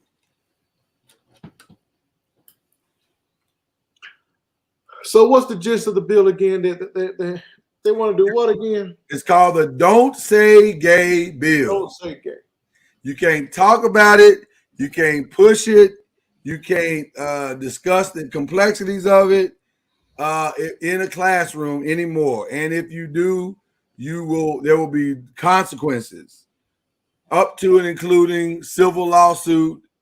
It sounds like probable firing of educators. It infringes on the fundamental right to make decisions regarding the upbringing and control of children. And Florida Representative Joe Harding says this bill is about defending the most awesome responsibility a person can have, being a parent. That job can only be given to you by above. You know, them same, I almost said a bad word. Them same people. You have to really study history. Well, I didn't study history, but I know some history. Okay. You study history, right, Mr.? I studied it. I have a degree in it. Wow. Them same people wanted to protect their kids. They used the same excuse for not allowing their kids to be around black kids because they felt that parenting was going to be harder for them if their kids were raised around, went to school around, had the fellowship with them Negroes. Society is sad to me that we are so hell-bent on calling this a great nation, yet we want to deny that certain people exist in this nation.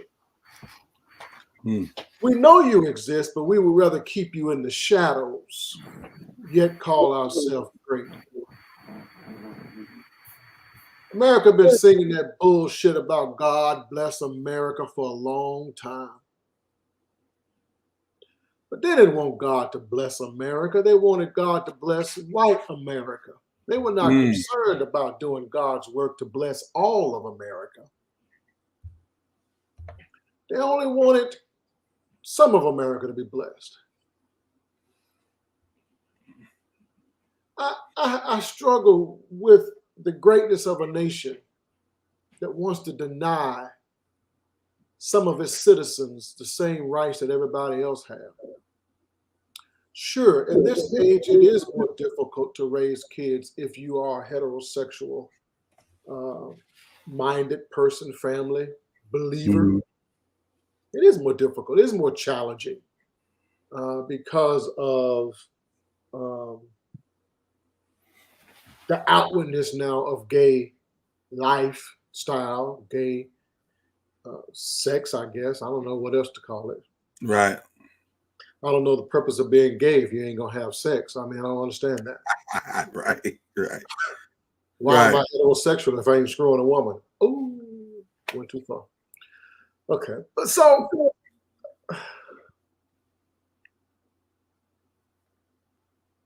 how do you feel that you are doing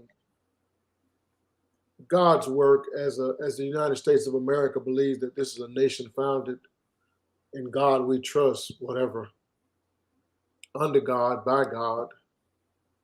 How do you feel that you're doing God's work, but yet you deny people when the commandment says to love people?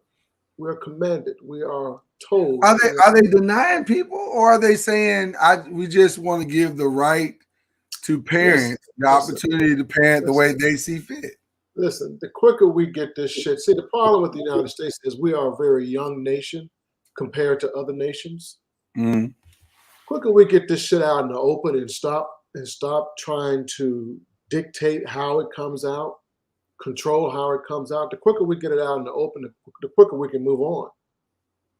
It's the newness of it that really is a struggle for the majority. Once we integrated schools, white folks realized that it really wasn't that big of a difference. Mm-hmm. What was the problem? What was the struggle? Yeah, a couple of your daughters like the black football player. Okay, all right. So what? What was the big struggle? What happened that really destroyed is that your the same though? Is that the same though?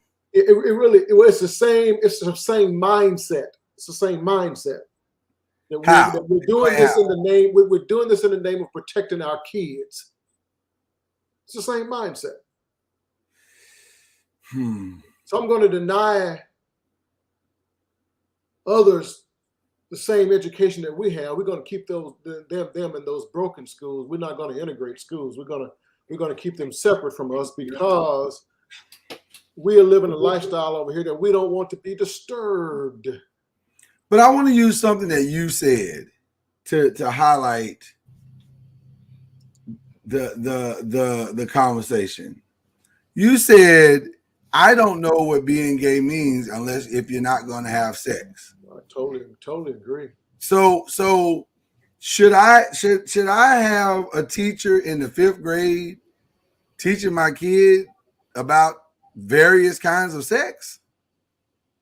Well, we have to understand that we are a sexualized society, but not in the 5th grade. Much earlier than we were. I contend to you that a lot of kids in elementary are they may not be having sex, but they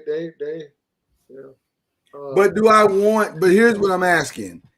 Using your premise, do I want the school having that conversation with my child? So was it an elementary school bill or was it a school bill? That's where to me the challenge comes from. It sounds like it is an overall school bill. Okay. So if and they keep saying the control of children, right? But it feels like children is undefined. So there's no definition towards that part of it. They ain't talking about the babies. They ain't talking about the little babies.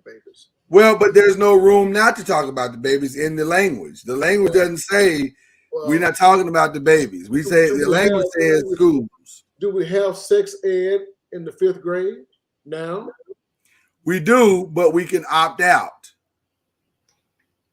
Okay. Like a parent can opt out if they don't want to. So in the 5th grade, you're how old? You're 6 in the 1st grade. So you 11 years old? 11, 12, 13, somewhere in that range, yeah. Okay. So you are getting ready to turn into that puberty stage. Right. Okay. But again, do you want the school having that conversation?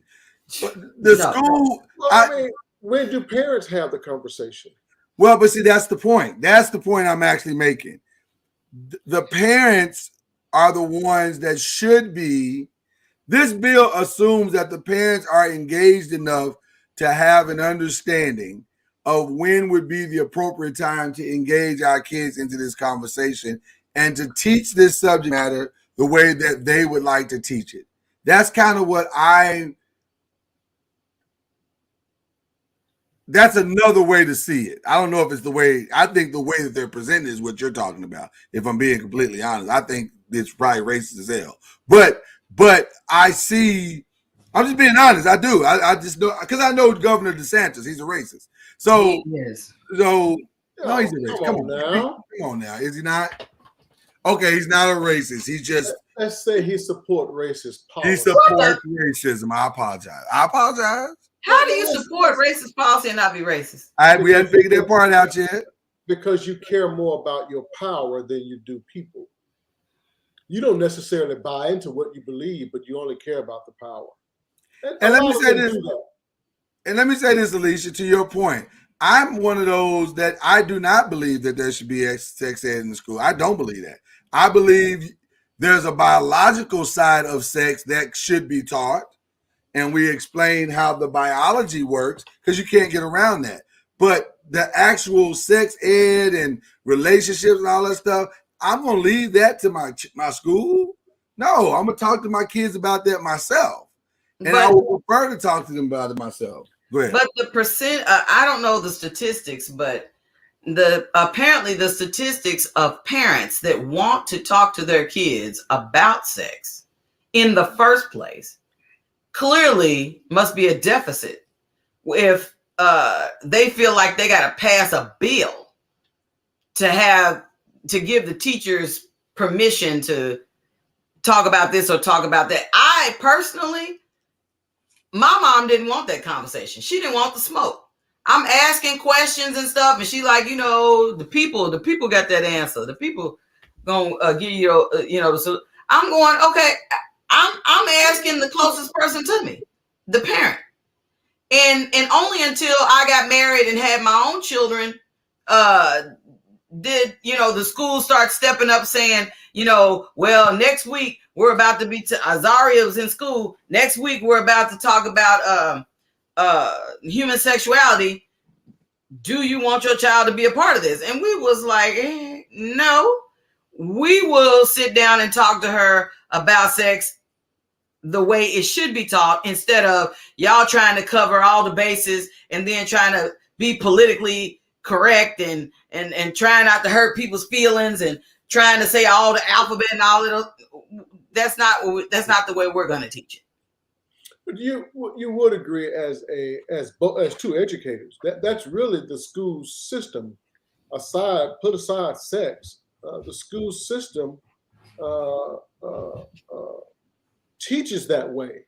We teach to the lowest common denominator. We can't teach above heads, and because those that won't get it or can't get it don't have the training at home, the reinforcement at home to do homework. So now we gotta teach at a much slower level, and we have kids that are much more advanced. So the school is always struggling with how do we teach anything to everybody. And this is just one of those instances, because you guys are parents. You want to teach your kids yourself this issue. But there are many kids that are not going to get it if they don't get it at school. They don't go to church. They don't have mama or daddy that's going to sit at home and talk to them about it. So where are they going to get it? Listen, we got kids. I'm gonna shut up. Just hold on. You're doing good. You're doing good. Kids at the schoolhouse that believe foreplay is slobbering on his sababisi behind the bleachers. I'm gonna suck this boy before I even kiss this boy. See, but I think we're talking about two different issues. But they're not being taught. They're not being taught is the point. No, I don't disagree with anything you're saying. The challenge again that I'm having is the difference between the biology of what sex is and the morality of what we say sex is. And so when have we crossed the line and gone into something where it's this should be parental? Because the biology is the biology, regardless of your choice, your sexual preferences and choices. The basic fundamental biology of procreation does not change because of that.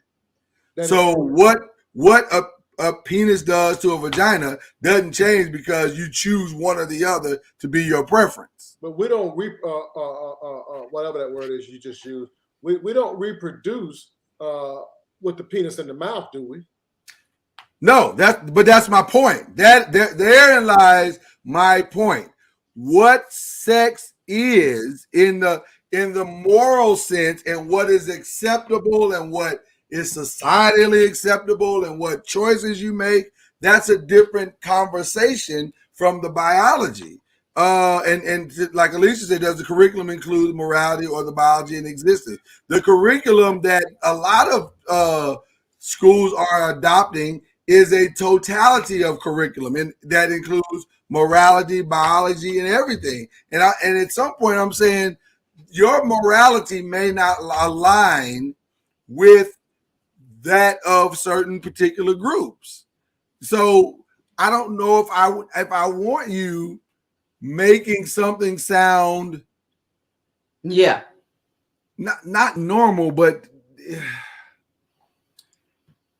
The morality is whether or not it's acceptable or if it's okay. Like Jay said, is it okay, mama, for me to do this to this boy? Well, I want to be able to have that conversation with my child, or I want Mama Noise to have that conversation with our daughters and say, well, here's how this should work. I don't want the school to be like, of course it's acceptable. You can do it whenever time you're ready. Start 11 years old, 12 years old. But there are other things that the schoolhouse teaches my child that I disagree with. I agree with that too. And I have to counter that at home. In fact, I was proactive about it before they even started teaching American history. I was teaching American history at home. Right.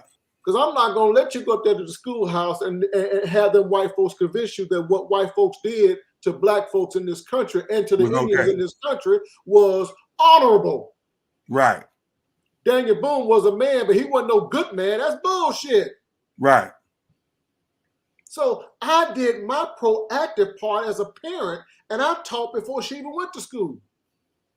So the problem is I'm sorry I got hyped. I apologize. No, because listen, you and I are hyped about the same thing because I'm saying we've allowed the school to absolve us as parents of the responsibility that we have. And I get what you're saying. I get what Alicia's saying. There are some kids whose parents have shucked it and been like, cool, I ain't want to talk to them about it anyway. But damn it, you should be talking to it. That's your child. That ain't the school's child. That's your child. See, that's a public school education. That's why I say they have to teach to the lowest common denominator. They have to.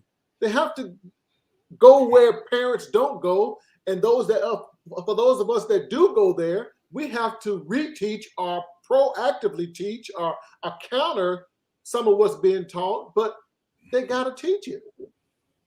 But we've surrendered our rights a long time ago as parents, not us particularly. Sure. But I'm saying because the school has had to assume the responsibility of so much stuff, and people are quick to say that school up there, they need to be, just because they're teachers doesn't mean, look, just think back. And I'm going to say my class was the last graduating class, DuPont Manual Magnet High School in Louisville, Kentucky. Magnet High. All names. I'm saying that because the graduating class before us, where they even looked a lot older than us when we got to high school. I mean, when we graduated, the class before us looked a whole lot older, and they had classes like sewing, home ec, woodwork, and all these different courses where you're saying, okay, cooking and keeping the house clean and stuff, why ain't the parents teaching that? Why are the teachers having to be responsible to form a class that teaches you how to iron, that teaches you how to boil water, boil an egg, cook a chicken, sew some pants, and I get it. Some of that stuff was considered, what do they call it? The other school where trade school where you send your kids off to say they want to learn trades. But in regular public school, they was like, okay, we need to help these kids. We got to help them learn how to sew. We got to teach them how to cook. We got to do all these things. That was a responsibility that should not have been put on public education. But it was needed. Because my wife went through 12 years of school and still can't boil water. That's not true. Just not true. You're not going to say that about Miss Opal. That's right. She cooked for you just last week. Listen, tell the truth, shame the devil. No, she cooked some beef last week, y'all, that was out of sight. See, she had to boil water to do that, maybe. That's just because she could read, and I was the sous chef. Because listen, when you cook, you have to cook with love. You have to, with love, you have to chop vegetables. You just can't just rough chop every damn thing and throw it in the pot. I'm sorry, I'm testifying. You testifying now. You went too far. You really did. I get what you're saying, and I don't disagree with what you or Alicia or anybody else in the chat is saying. I guess my challenge is I think the appropriate thing to do and what probably will happen coming out of this bill. Well, I don't know, because this bill says don't say nothing about it. Don't even talk about it in school. This is different. But I think I would be on board with maybe the same type of strategy to say if you want to opt out personally, your child to opt out, you want to opt your child out personally, then sign this document and your child can leave the room and go, do something else. I declare this today. More Christians, Christ believers are going to hell than you can shake a stick at. Okay. Because we're too worried about the sins of the person versus loving the person. That's two different issues. We focus on what we believe to be the sin. We don't care about people, Mr. Noise. I'm sorry. If we cared about people, we wouldn't focus so much on the sin. But those are two different issues that we're talking about. We can love people, but not necessarily love what they do. And that's that we can do both. Listen. Or let me say it this way. We should do both. We should do both. I'm heterosexual, right? Right? Is that a question? I mean, you heterosexual, right? Well, I am. Right. Mama Noah, is you heterosexual? Without question. Right. But you don't do heterosexual, do you? You just heterosexual. What the? So they gay. They don't do gay, do they? They're just gay. Oh my God. My point is, we try to narrow them down as what they do is something that's. Ron says he's a lesbian, so there's that. This ain't what we do. This is who we are. That's what they do. I mean, come on. But can I say something? I truly believe that Florida is trying to become its own country. No. They are forever trying to buck the system. They don't want to do what so and so. We decided we gon' and then furthermore, it's like, what is going on? They are forever trying. This Santos clown is forever trying to do the most. You like, sir, I don't understand why you want people to follow what you say, but you don't want to follow the law. All you have to do is listen to talk radio, Fox News, and you will get the script. That's all he's following. No, he's following right. He's following the blueprint. But let me say this. Yeah. Let me say this, because we've had this debate on this show many times. Are you born this way, or is it a choice? We're probably still not going to agree. Right, and so that is the challenge of what the fundamental issue is in this bill. And that's why I say, and I come from the perspective of, I don't necessarily have to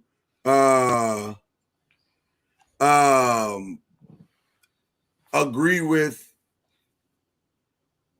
the decision to teach it, because it's indicative of a choice, as opposed to some people saying it's who they are, they're born that way, whatever the case may be. So that's where it all comes down to a tricky thing. Now, obviously, with DeSantis being the one introducing this, it sounds evil right from the start, which goes back to what Alicia says. This is a bill of exclusion.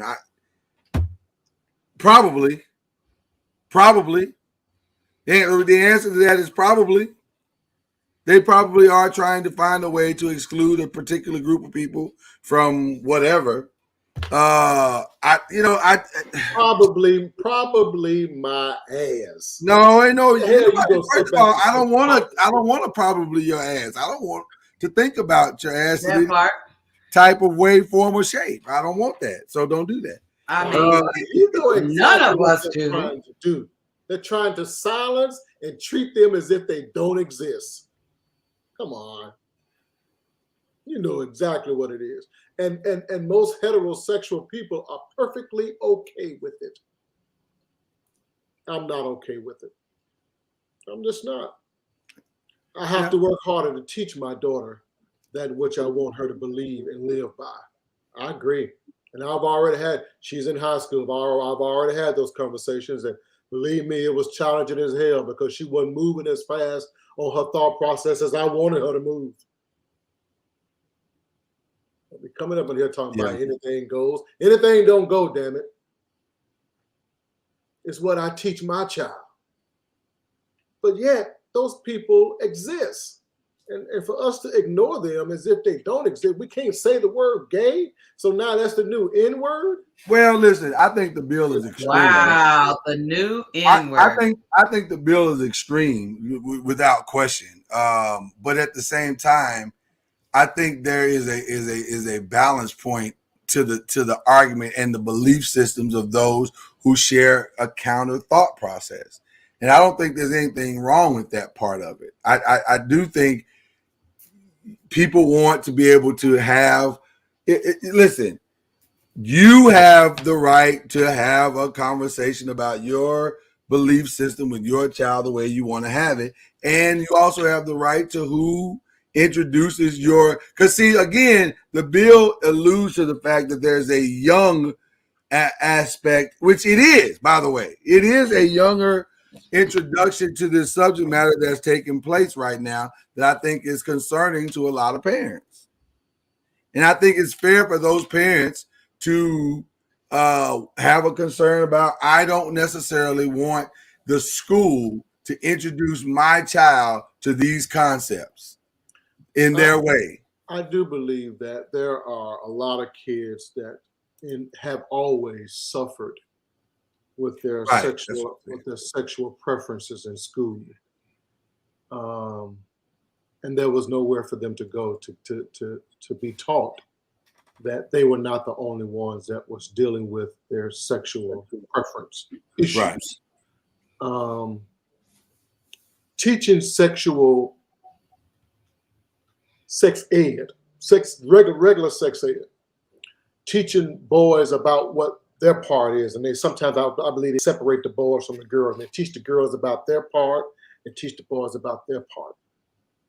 Something Miss Alicia just said in the chat. I'm more concerned about what the heterosexuals do in school than the gay people. Well, you get out of the chat. Because listen. The more you tell a boy about how his body is supposed to react, the more he wants to use that. Which, come on now. The older they get, just because you talk about sex ed, now they are more active, seeking. But on the other hand, I've been in the classroom when they have taught about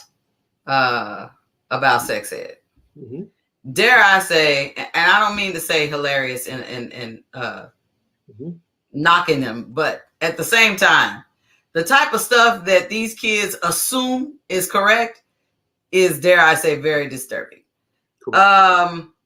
The girls that thought that they could get pregnant in so many ways that you just like, well, that ain't right. But there is no one that's teaching them, because they're assuming because they're at that age, they couldn't possibly be talking about sex at this age. Well, they absolutely are. They can absolutely Google whatever they want to know now. They can absolutely go onto websites and stuff now. Just think about all the access they have now. In classes, they provide the Chromebooks. Well, the Chromebooks provide Google. And they can try to put the little safe things on there to keep them from going so far. But, they know how to use those Chromebooks and stuff, all technology, better than we do. You're not hiding anything from them. So you can't keep it from them, where when they were, before technology, you'd be like, if I don't say nothing, then, they golden. But it's that. And then you got what they're watching on TV. See, we used to have not all wholesome shows, but at least the stuff on TV was family-oriented shows. We knew the ones that weren't family-oriented or whatever, but it was still major. You mean when the wife was barefoot and pregnant at home? No, not necessarily that. It was still like, okay, let's just use the Cosby Show as example. Even when the Cosby Show did come on, and when they had the episode where what's the girl's name? Lisa Bonet on the show, when her friend got pregnant, and they talked about those serious subject matters and stuff like that. It was gradually not trying to take the full responsibility of talking about it, right, as taking over the role of talking about it as a parent, but at the same time giving a safe way to kind of lead into conversation or whatever with your kids. But now technology said, you ain't got to wait for them. I'll tell you everything you want to know. And I'll give you the graphics. You need to see images? No problem. I can show you what it is you need. I can show you. I can tell you. They got the little Siri chick on all your little devices. Stop blaming Siri. Stop blaming Siri. I don't like the heifer. So Siri, Siri, tell me what was Jay talking about when he said mention some type of sexual word. Oh, well, I'll be happy to tell you. Siri's not a real person, right? Doesn't matter. Still answers the question. And then the kids look at their parents and say, well, I asked Google and they told me XYZ. And then there you are looking like this. Okay. And now you got to have the conversation. The conversation you didn't want to have, you're going to have it one way or the other. Right. One of the things that human beings, I think, are guilty of is too many of us are addicted to being ignorant. We okay with not knowing. And we okay with our kids not knowing. The reality is most of them know more than what we think they know. And what's wrong with knowledge? I don't think the knowledge of a male and a female made me any more horny than I already was. I don't believe the knowledge of gay lifestyle or sex is going to make anybody gay. But yet we want to keep it on the down low down. Oh my goodness, with the down low. Oh my gosh. Come on, man.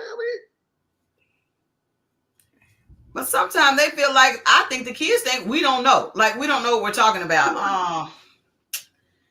They're supposed to get it from us. But then when we start explaining this, it's like, they don't feel comfortable talking about that with you. You like, now, wait a minute.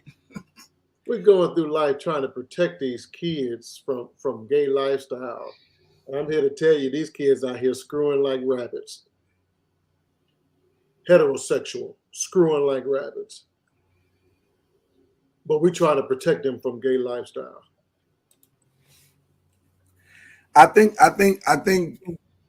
the responsible parent is just trying to guide the ship the right way, or the way that they feel, they can best help their child. I think that's what's happening. I hope that's what's happening. Maybe I'm completely way off on this. We are guided based on what we were taught. Right. And we recognize as we get older, a lot of what we was taught was bullshit anyway. They didn't. That's true, but at the same time, not necessarily fundamentally based.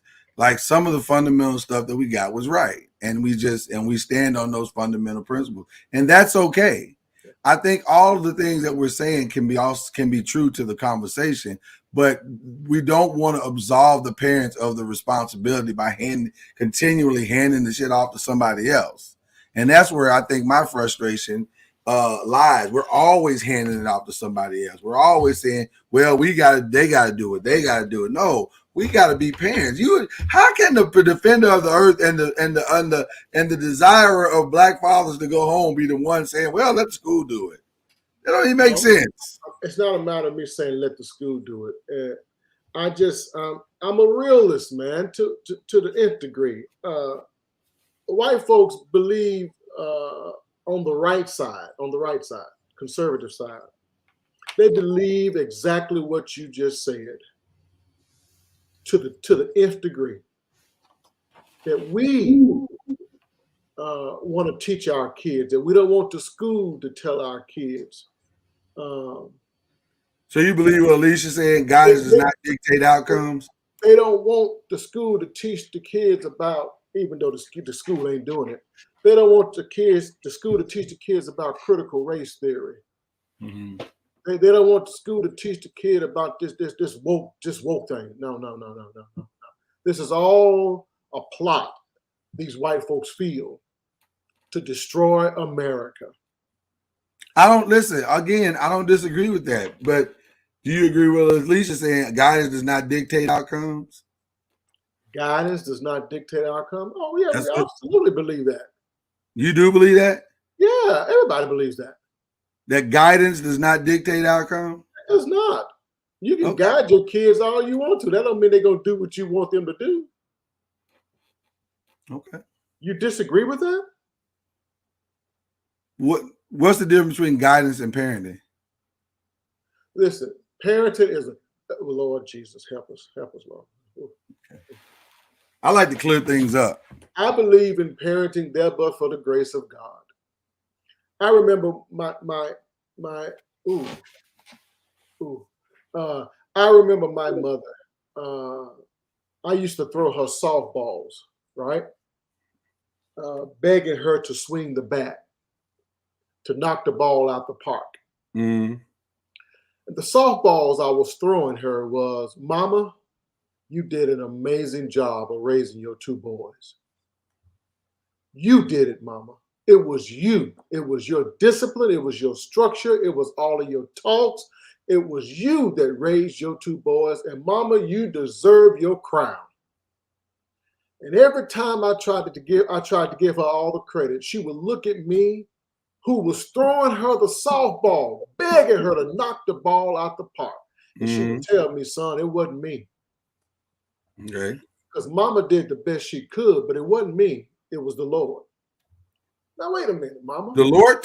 I understand what you're saying. It was the Lord, but it was you that did it. It was you that had the structure, the discipline, and taught us. And it was you, Mama.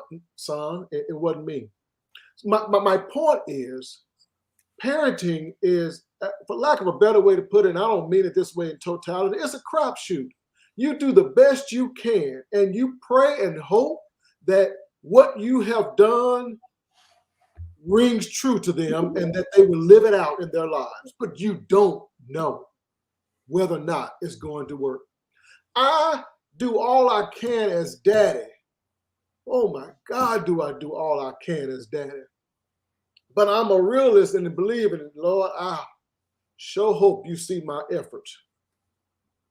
And that you will bless this child to get what I'm trying to teach her. But I can't make her live it out. I can only give it to her. Your dog disagreed totally with what you said. He was like, that's bullshit. You muted. That's because a package was just put on my front step. That's all. No, okay. I didn't know what the dog did not seem to agree at all. Guidance does not dictate outcome. We all guide our kids, but you don't know. You hope and pray, but you don't know. I appreciate the eloquence by which you spoke. Now you're going to leave the screen? You muted. I'm here, damn it. I'm trying to mute the dog. The dog is fine. Leave the dog alone. He called bullshit, and so do we. I appreciate the eloquence by which you spoke. I really do. See, the dog agreed with me just now. I agree. I appreciate the eloquence by which you spoke, and I also appreciate the substantive statement that Alicia made here. It was powerful, but I'm totally calling BS, because if guidance did not dictate outcome, then why are we doing it? Why are we not letting our kids do whatever they want to do? What do you mean? Why are we doing it? It doesn't make the statement in and of itself doesn't make sense. It doesn't. Now, no, it doesn't. It does not. Because you're saying it doesn't dictate outcome. Now, if you want to change the word dictate to determine, I'll ride with you all day long and twice on Saturday, and I'll even pay for the gas for the ride. If you want to say determine outcome, I agree with you. But that's BS that it doesn't dictate. It absolutely does. It's the guidance that they're using to help them determine their outcome. If we don't give our children the guidance that they need to help determine their outcome, they're going to choose whatever they choose. Language matters, people. Language matters. It does help to dictate an outcome. What is the difference from training up a child and guiding a child? That's what we're talking about now. The guidance is a form of training. You're saying, a child of mine that I have birthed into this world, here is the viewpoint by which I believe or our family believes you should be functioning. That's what you're saying to your child. Here is the morality by which we live our lives. Here is the belief system that we carry. Here's the historical reference point for you to look back at your life, like you just so eloquently said, Jay Joyner, that these Wahite people are trying to change when you go to the school. You're guiding their thought process. Now, that will dictate how they begin to make choices, because they will make choices based on what you just said. You know what? Man, that was beautifully said. The problem with most people is we believe we're raising kids, when in actuality we're raising adults. We're prepping our kids for adulthood. We are preparing them for everything we do should be to guide them to adulthood. But when they get to adulthood, Mr. Noiz, here's the lightning flashing and the thunder roaring. They have to make a decision as to whether or not they're going to follow what you taught or what they want to do. That's now, as long as you have, as long as you have control and you have control on the feeding time and the drinking of the water time and the clothing, and as long as you have control under your roof, you can guide all you want. But once they step out, they will make a decision, willingly or unwillingly, influenced by other people once they get to college, influenced by a spouse, influenced by drug usage. You don't know what's going to come their way. Even though you've taught them, they have to make decisions now. Listen, we're not disagreeing. That's not what that's not. This does not dictate the outcome. It influences. It should influence. It should influence. It should help them to make decisions, but it does not dictate their outcome. It does not. So, okay, listen to what I'm. Do I not understand the word dictate? No, neither one of you ninjas do, because Alicia's putting a noun in a place where a verb should be. Dictate means to prescribe. It doesn't. The noun means an order or principle that must be obeyed. But that's not what we're doing. We're using the verb, which means to prescribe. Guidance also means to prescribe. It doesn't necessarily mean that it's the definitive. You're trying to change the situation to fit a narrative, and that's not how this works. We got to use what's appropriate in context. Context says this is a verb. This is an active word. You ninjas. So you don't believe choice plays a role in our lives?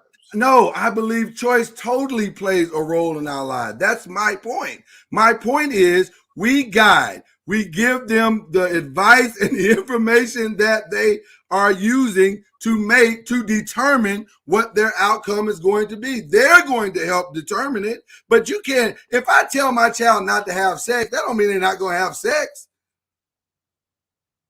I can tell them all of the dangers that come along with having sex. I can say, listen, according to what we believe you should wait. We should do this. You should do this. You do that. But that is not going to make them not have sex. But I can give them all the information that makes them determine what decision they're going to make. They're going to decide from what I give them. That's the difference. Mama Noiz, you can chime in, because I hate going down these rabbit holes with Mr. Noiz, because he is as stubborn as any goat I've ever seen. You are too. You're no different. Just downright stubborn. Do you have any words of wisdom that your parents gave you about sex? Hold on, let's be clear. Let's be clear. This ninja didn't listen to none of that. Whatever the advice was, Jay didn't listen to none of that. Do I have any words of wisdom that my parents gave me about sex? Guidance. Did they give you any guidance as related? I was supposed to wait till I got married. Okay. That was they dictated that, right? That guidance was supposed to dictate, create. No, he said I'm going what Alicia and Jay said. So based on that, it gave you an order or principle that must have been obeyed. Did you obey it? No. Because according to y'all, guidance dictates outcome. It doesn't dictate outcome. They guided me a certain direction. I didn't go that direction.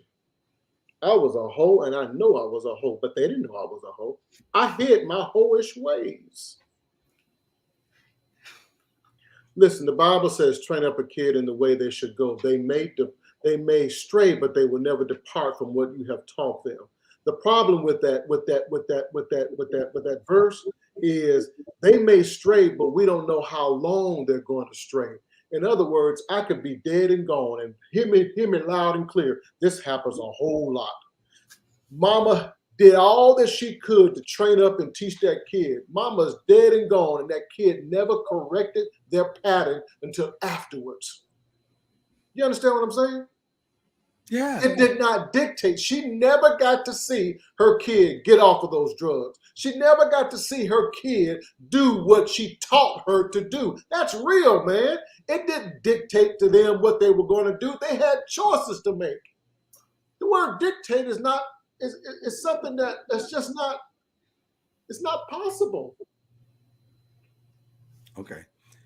Well, am I wrong? Am I wrong? Mama Noise, help me, because I don't like talking to him. Mama Noise, am I wrong? I just don't think you're right. Tell me where I'm wrong. Mama Noise, don't be shy. Come on now. Well, I mean, I remember the words my mom, but I'm not. This is not shade on my mama. I love my mother. I just did not hear her say, "Wait to marriage." I didn't hear that. All I heard was this simple phrase: "Don't bring no babies into this house."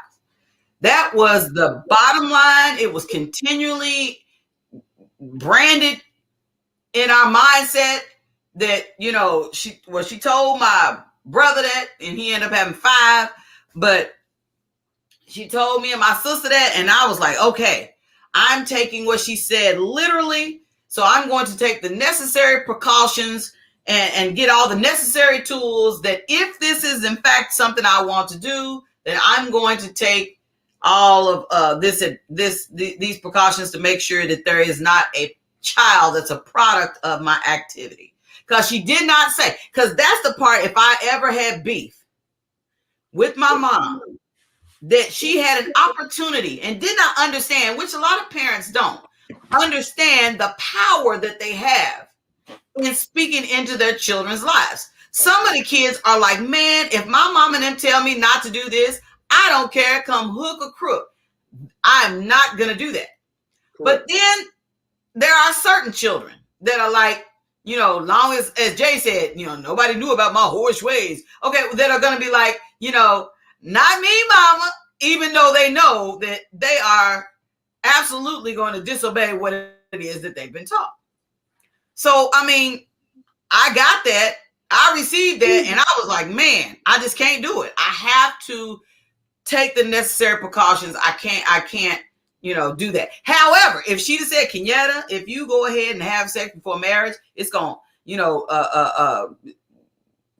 something's going to fall off or whatever. I took whatever my mama said as the gospel, literal gospel. So if she said that, that you're going to get pregnant from putting it in your hand, I'd have been like, oh my gosh, well then definitely don't let me put it in my hand. So that's why I said parents really do have a lot more power, yeah. Influence. I think where I'm challenged by the statement is the word, simply the word, because I think we're saying the same thing as I hear the 4th round or whatever you just said, because it was a lot of nonsense you were saying. I don't agree with you at all. You don't even know what I'm saying. Okay, then what do you disagree with? What does your black ass disagree with? Since you don't disagree, you don't disagree with me at all. You believe that, listen, what do I believe? Tell me what I believe. No, okay, I apologize. I shouldn't have said that. Having your kid under your thumb in your home is one thing. Controlling their decisions based on what you taught them as a kid is something totally different. But that's not what I said, Ninja. I said dictate outcome. The only outcome we care about is once they become an adult. Will they take the principles that I've taught them into adulthood and live a good life? That's all we care about.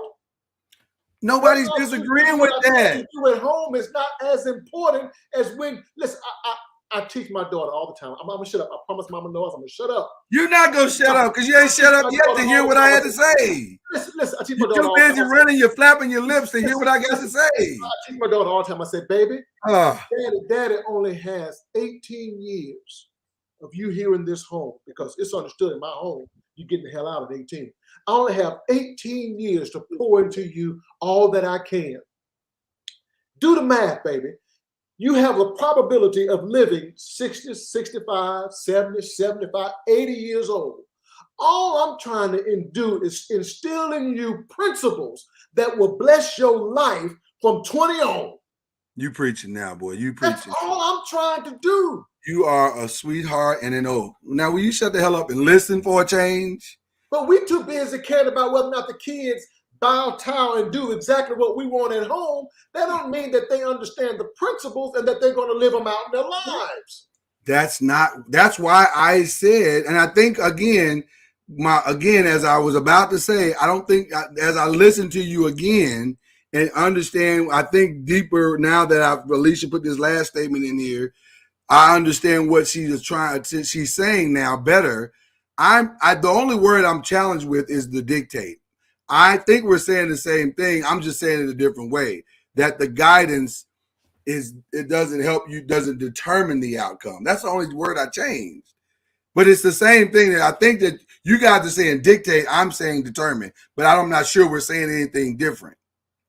Because I'm saying the same thing. I'm trying. What you ain't gonna do is switch this up on us again. You master. Nobody's switching up anything, Ninja. I'm saying you worse than you know what? You know what your problem is? You don't hear very well. Your ass is too busy yelling and screaming, and you don't hear nothing. You worse than that damn guy. What's his name? Jay Joyner. Yes, I am worse than him. Will Smith. Will Smith got that song. Oh my God, Will Smith. Will you Will just Smith got that song Switch? That's what you be doing. You be switching on us. That's what you need is a switch. Somebody to look your natural ass. We ain't saying the same thing. That's not true. What I'm saying, right? We're not saying the same thing. I changed the word. I said determine. Guidance does not determine the outcome. That's all I said. That was the only thing that's different. Y'all said dictate. I said determine. That's what I said. That's why I know you wouldn't live. That's why I know you're those are the exact same thing. Guidance does not dictate, or guidance does not determine the outcome. That's the same thing. No, okay, but when Alicia put up the definition of dictate, when she said, no, listen. Once again, you don't want to listen. Her definition says an order or a principle that must be obeyed. That's where I took issue. And I'm like, well, that's not true. Because guidance doesn't necessarily mean that a person is going to obey. That's where I was saying. That's true. No, you got it now, crazy man? That's what I was saying. Change it to determine, and you got I'm all on board. I hate to spend 30 minutes on a conversation, an argument, and then at the end, you want to say that we were all saying the same thing. Negative. Somebody's right and somebody's wrong. Okay, well then y'all are wrong. Right now. Listen, well then y'all were wrong for not listening in the beginning, because I said long time ago, determine what's they. I took issue with her definition of what dictate meant. That's what. Thank you. Now she's got it. Now we all on the same page. Now we all on the same page with the verb. It's a verb. It's not a noun there. That matters, because if you're saying they gotta follow this, well, that's not true. Kids disobey kids. Well, you asked if your ass would listen, we wouldn't be going through this. Right. You don't like to listen, man. You're right. I want to listen. I want to listen to Mama Noise. Mama Noise, but you chime in and stop smiling at us. I ain't gonna hold you. She's sexy. Tell us what you think about this debate. You can say Jay is dumb as hell. You can say it's okay, baby. I will not. You'll still love us in the morning. No, you know I will. You know I will. You'll love us in the morning. You can. Well, thank you. I appreciate that. I'm gonna be like Al B and be like, okay, we have talked about this for so long, I forgot what we're talking about. It's Cuz's fault. He don't listen. He just like to disagree with me sometimes, just to disagree, because I'm a black man in America. You don't like my hat. You don't like my shirt. I disagree. Mama knows. Does guidance dictate outcome?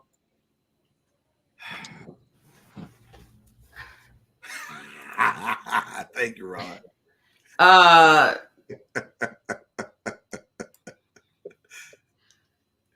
will confirm that it's like you said.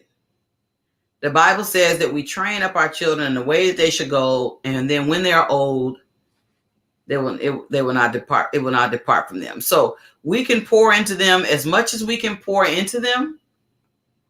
We can guide them. I'll agree with you. We can feed them and set boundaries and stuff for them. But once they leave our house,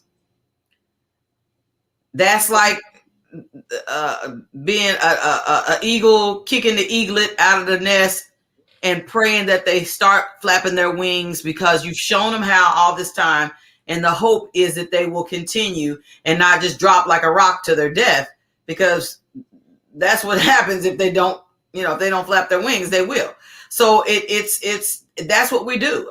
The whole training up process, the whole raising, the whole pouring into them, the whole trying to help them. Dr. Smith said something powerful. I don't know if it was on Uncorked Wine or the Patreon that we're gonna have Patreon. Is that at that time she said, a lot of the reason a lot of our kids suffer is because we don't teach them coping skills.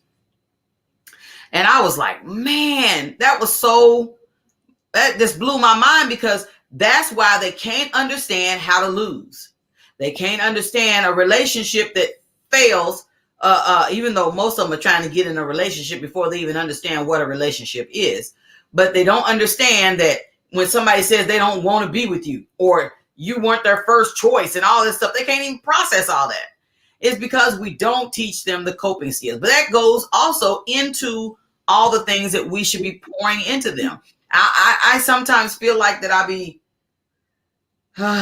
feel like I try to talk to our kids so much because I want them to have so much information. I don't want them to get tricked. I don't want them to be schemed on. I don't want them to, get on this online stuff and then fall for somebody that don't exist or fall for somebody that it's so many situations and circumstances. You're just like, man, I'm trying to give you as much information as possible. But then I'm sure they're probably like, information overload.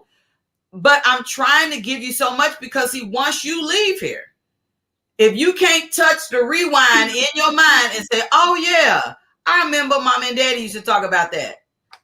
Or at least make a decision based on all the information that we give them. All I can say is I do what I can. We do what we can. Now, we're also thankful to God to be still here. So if you have questions, we're available for you to call back. It's like somebody giving you a test. You got a test. It's on the table. The whole room is silent. And you saying, okay, I'm taking this test. And they say, okay, if you have any questions, raise your hand. Well, now, in the real test of life, you generally don't get an opportunity to call somebody. What do they call it? Get a lifeline. You don't get a lifeline to call somebody to ask them the question to whatever it is. But we're here as the parent to answer whatever questions and give you as much wisdom and, if possible, whatever resources to make sure that you're a success. But then after you leave, the choices you make is up to you. I completely agree. That's why I didn't disagree with Jay when he said the first time. He just wasn't listening. He don't be listening. Not so good with listening with this one. But I agree with what he was saying and what you're saying, Mama Noy. like I said, the only thing I was took issue with, because I know that is a different definition. That's not the same thing. So when you say that it has to be obeyed, well, that's not true. It doesn't have to be obeyed. In fact, a lot of times with our kids, they want to try us and push the boundaries out and see if that's real or not. So then the statement that was made, it was the definition that guidance does not dictate outcome. Is that a correct statement? If you use the proper definition, it is. Again, this is what threw the whole conversation when that definition popped up on the screen. And I was like, no, that's not true. Dictate or order, principle, what now? See, that's what I'm saying. Your ass didn't even read it. An order or principle that must be obeyed. That definition does not work with that statement. This is the statement. Guidance does not dictate outcome. So when you put that statement with that definition, that's not true. That must be obeyed. My guidance must be obeyed. That's not true. Isn't that what we were saying? That guidance does not dictate outcome? It's not true. That's what we were saying. What? See, you really treat me like I'm from Mississippi for real. You think I'm stuck on stupid. No, I know like this. I know that there's an element of it that's Mississippi, but it's wildly entertaining. So no, I was arguing the point because I felt like that's where you were coming, and then you doubled down and said, that dictate means what you said it meant. That's why I tell you, I didn't think dictate in the way you used it, Alicia, and cuz was properly the right word, and I still don't. Okay, so I believe in my hearts of hearts, all joking aside, I believe that Mama Noise is a godly woman.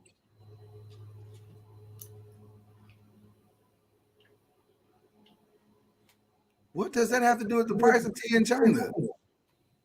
Because to put up with somebody that will try to change your argument. Oh my God, let's move on. You got to really be a godly woman to put up with that. Alicia, I'm a history major, but I also understand the English. Like I am a writer as well. And I know the difference between the two words. Y'all, you and Alicia on some nonsense today. Y'all trying to, Lord. Y'all don't want to be wrong. Lord. Yes, baby. You want to argue? I know this ninja. Man. You want to argue with me? I'll move it on. Yes, sir. I'll move it on. Good discussion, by the way. It was a fantastic discussion, which I knew it would be. Tomorrow's discussion is gonna be better though. Tomorrow we got a hot one. Y'all don't want to miss this one because we got another video that we're gonna show y'all tomorrow. Oh my. All I'm saying is oh my. Oh my. Don't miss it.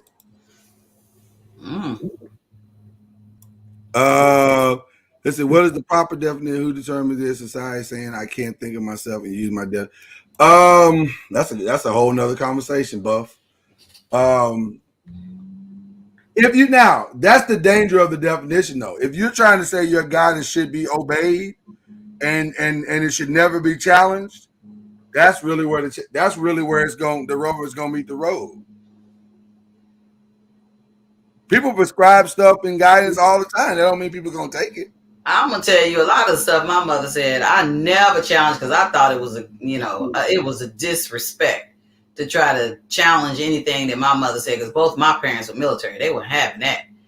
But at the same time, not that my youngest child does not intentionally try to be.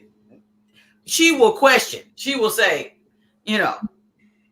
the you way didn't I challenge it to her face, but you challenged some of them. We challenged our parents too. We just didn't challenge them to their face. What, is it a challenge then? Yes. Okay. So you're trying to say 100% of the time you obeyed everything that your parents told you to do. Everything. Okay, that tells me everything you need to know. Well, I was trying to figure out what you meant. What tripped you up? If she say some kids operate out of fear, that parents have instilled a certain amount of fear in them. That's not guidance in and of itself. That's fear. I'm scared to do because I know that there are ramifications at home. Guidance is me teaching you and telling you principles that you should live by. I may listen to that and I may not listen to that. I may eventually go back and pull from it, but there are no guarantees that I ever will. But me being scared of you at home is not guidance in and of itself. Right. That's fear. Right. Okay. And that's not what I'm talking about. Okay. I'm saying the guidance that your parents gave you, you listened to it and followed it 100% to the letter like it was the gospel. I don't know, because now y'all make me feel like there's a difference, because my parents ruled with fear. You know, it was so bad. But I used to write my mama notes, like, you know, because I was afraid to knock on the door because I just knew it was going to be some consequences and repercussions, and you know, but just guidance. Okay, Kenyetta, I want y'all to do blah blah blah. Shoot, my mama had a belt with her name engraved on it, so I always thought of, I'm going to meet that belt. If so you honored the guidance regardless of whether you agree with it or not, because you feared it. Is what you're telling me? Yeah. Okay. But we must be clear that because Ron is chiming in, you know, he's full of shit. Let's be fair. Let's be clear. That's your deacon. Boy, you be coming for your deacon's neck, boy. I don't understand it. Let's be clear. Fear in and of itself is not guidance, because there are a lot of kids that are fearful of their parents, and their parents ain't teaching them nothing to bless their lives. They just beat the hell out of them all the time without instructions. I make sure I teach my daughter over and over and over and over and over again, and then I'm gonna tag that ass if you don't follow these instructions. I dislike parents that believe you should know better. You know better than to do that. You know better than to do that. But when did your ass teach them not to do that? Right. So teaching and fear is two different things. And to be honest with you, I don't know if I, in totality, want my kids always making decisions out of fear. Yes, fear. Because what happens when the fear subsides? Correct. You got to teach them principles. Right. That's what I'm saying. I agree. Yeah. Even though I was scared to hell, I was scared to death of my parents. I was scared. Same here. I think we all are. I think we all were. But when I stopped being afraid, I did what I wanted to do. Ooh, shut your mouth. Shut your mouth. Okay, I'm sorry. They decided to cut the grass now, right this very minute. Can y'all hear it? We don't hear it. Okay, all right. I'm like, bruh, what are you doing? As soon as I wasn't scared. Well, no, as soon as I stopped being afraid of it, I was like, well, your opinion doesn't matter. For me, like I said, my mom ruled with fear, but once I left the house, because I left to go live with my grandmother, there was nothing. There was no fear factor at my grandmother's house. And so a whole lot of my getting out of stuff or doing whatever I was grown enough to do was because I didn't have to keep coming in the house looking at mom and him like, you know, where you been? Or who was you talking to? What time was, I didn't get the 3rd degree. So it was like, all right, as long as I don't get caught at grandma's house, I'm staying at grandma's house because I had all kinds of liberties. Amen. All right, well, listen, we got to get ready for tomorrow. That again, we got a really powerful show tomorrow. You don't want to miss it. It's going to be really, really good. We had a potential announcement because that came through while we was on the show that kind of had me distracted a little bit. But this is a massive, massive opportunity and interview that we're going to do, and I know you're going to love it.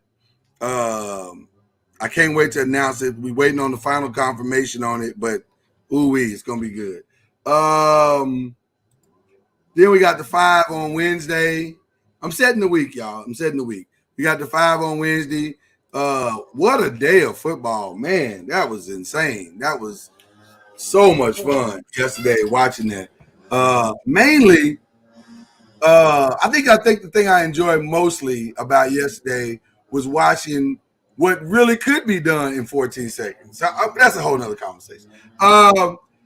And then of course we got Believe in the ACC Thursday morning. That's gonna be good. So just a lot of fun stuff this week. A lot of fun stuff. Thank you, noisemakers, for liking and sharing and subscribing to everything. Y'all really are helping to drive the numbers to a good place. We had a really good week last week, numbers wise. It was really nice. Please follow us on YouTube now that we have been. Yes, Mama Noise, thank you for reminding me. There is, so now every show is on YouTube again. With the exception of Daddy and the Girls, which we may not put back on YouTube. And what else is not on YouTube? I think Daddy and the Girls are the only one not on YouTube. But Talkin NOIZ will house I Still Do, and I think those are the only two. Talkin NOIZ will have I Still Do and Talkin NOIZ on YouTube. And Uncorked Wine has its own YouTube page. The Five has its own YouTube page. Believe in the ACC has its own YouTube page. So now they are separated, and those brands will build separately. So if you want to see them, you need to go to Believe in the ACC, hit the notification button, and then you'll see it pop up. Same thing with Uncorked Wine, same thing with the Five, et cetera, et cetera. So that's the way we've chosen to kind of fix that problem, if you will. So, all right. Cuz, you got anything else that am I forgetting anything? Excellent. Enjoy. Mama Noise, am I forgetting anything? Did we cover everything? Oh, that covers it. That covers everything? All right, cool. Cuz there was something else I was gonna ask you, and I forgot what it was. Oh, I hope not. Did I make an announcement about we kind of talked about Adrian Lyles, kind of, but not really. Like we kind of talked, we mentioned it briefly, did it? Or did we mention it? On this show? Maybe we didn't mention it. I don't think so. Okay, so some of you may or may not remember when we first started Talkin NOIZ, we did a segment on the show called Young, Gifted, and Black.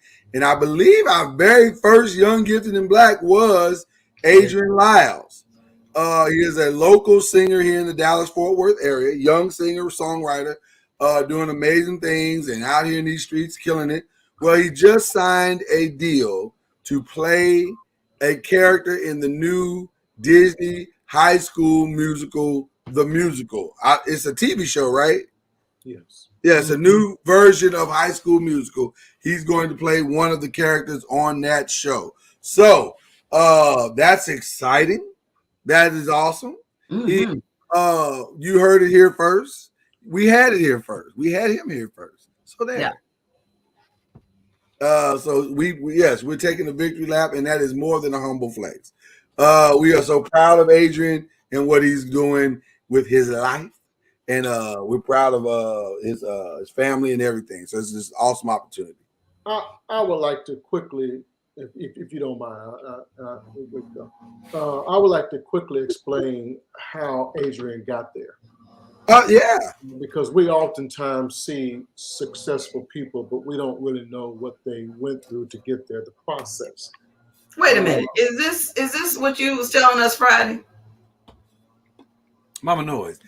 Behind the scenes. Can we not have behind the scenes no more? I thought he said it on TV. Okay. No, he can say it right now. Let him say it. Okay. That was behind the scenes. So Adrian and my daughter went to school together. They became friends in the 3rd grade. And we have, as families, we've been friends ever since. Best of friends, as a matter of fact. Love the family, very close to him. And as Adrian got older, he got into singing. And when it came time for them to go to high school, all of their friends were going to the same high school. And they went to the same elementary, same middle school, and we're going to be going to the same high school. And he went and told his mom, said, "Mom, I would like to go to Booker T, which is an art school here in Dallas." And his parents didn't know what Booker T was. So they did their research and found out that Booker T was in Dallas. It was a prestigious art school in Dallas. But that in order to go to Booker T, you have to live in Dallas.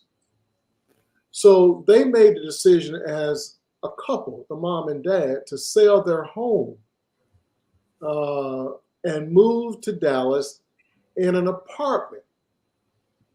They didn't rent out their home. They didn't keep their home. They sold their home and moved to Dallas in an apartment so that their son could pursue that which he wanted to pursue. And that was awfully strange to most of us that were friends, because we as Black people, we don't give up the house. Now, right. When you've been blessed enough to get you a home, you keep your home. You don't give up your house. Now, son, if you want to sing, we can make sure you sing, but now we're not going to sell this house and you can go to no school and we go live in an apartment. But they did that. They made the ultimate sacrifice of selling their home to move into an apartment so that their son could pursue his dreams. And the mom was his manager, and she would book him gigs around town. Every time we had a gathering here at the house, he would sing happy birthday to somebody, or they would sing duets and different things. But he's always been singing and active in the community with different gigs. Yeah. So, you're thinking at some point, well, that's what it is. That's what it is. He's a little gig singer around town, but he's going to go on to college, and he wanted to be a lawyer. Well, because of what he was doing around town, Disney came calling and offered him a 5-year contract with Disney that he will be in all high school musicals going forward for the next 5 years. See, that to me is what parenting is. Even though I didn't understand that level of sacrifice, life is all about sacrifice. If you want to get somewhere, you have to be willing to put up something. We as people generally don't put up, but we still want. And they put up. And as I talk to the parents now that are out there in California, right down the street from Disney Studios, where he walks every day to the set to film, we are like, all of us are flabbergasted. How in the world did this happen? Well, it happened because of their sacrifice. Yeah. Well, if you come to the show earlier, and really some of y'all should come to the show earlier, you'll see all the amazing things that's taking place. One of the things we started with today was a speech at Howard University by the late, great Chadwick Boseman. And there's a quote in the speech where he says, if you're willing to do that which is hard for a while, you'll be rewarded. And that's really what this is all about. The ability to say, this is not going to be easy, but it is going to be worth it if we can endure. You'll be surprised where that gets you. That's what our whole company has been built on. Y'all don't know the half right now, but it's okay, because we make the sacrifice right now. We push, because in the end, somebody is saying, hey, we like this. We want to help this. Absolutely. This needs a bigger place. This needs a bigger platform. And so you do what you have to do. You do that which is hard, is what Mr. Cuz Noise is telling us all.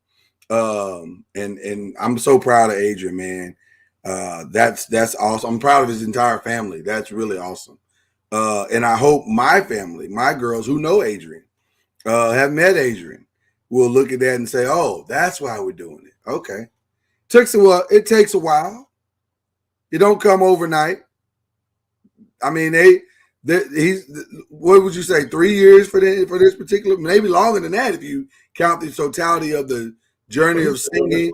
3 years, yeah. Yeah, but in the last 3 years, it ramped up. Yeah. Yes. High school.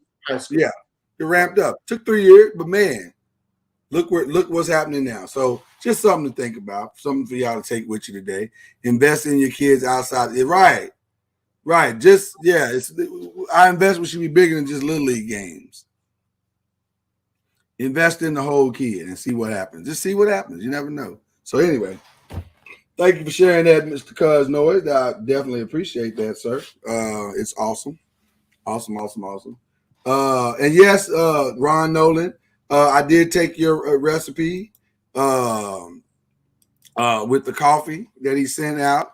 I should send you that right now, cuz I apologize. I should have sent this a long time ago because he sent the recipe. And I'm gonna put it up on the Noisemaker page too. Because he sent the recipe out. And I actually tested it out yesterday, and it was amazing. It was absolutely amazing. It was not what, I don't know. I didn't know what I was really expecting taste-wise, because it's coffee and cocoa and cayenne and all these other things. And I'm going, okay, this is gonna go one of two ways. It's gonna be really good or really terrible. But it was really, really good. It was amazingly good. Go ahead, Mama. Ron Nolan, if you would post those pics from the incredible chocolate sanctuary of VNR Supper Club on Saturday afternoon. I saw those individual pics on Instagram. I know they need to be on the Noisemaker page. Yes. Because there were some beautiful creations out of the VNR Supper Club on Saturday that I'm sure folks was like, matter of fact, I think it was a couple of noisemakers that was like, give us a recipe so we can duplicate it. And it was some beautiful, it was just beautiful. And now I've tried one of them. And by the way, most watched VNR Supper Club we've had to this date. And we've been getting a lot of responses from other groups like, how can we be a part of VNR Supper Club? How can we be a part of that experience? So it's growing. But it was a phenomenal episode, and the food looked absolutely amazing, despite what Vonda may have said. So there you go. Wow. Unbelievable. All right, that's it. We got nothing else to give. Y'all tune in tomorrow. Don't miss tomorrow's show. It's going to be fantastic. I promise you, if you like last week's video, hold our beer. This is going to be a good one as well. So hold our beer. I'm telling you, it's going to be really good. Y'all don't understand. It's going to be really good. All right. Appreciate y'all. Have a great one. We out this piece.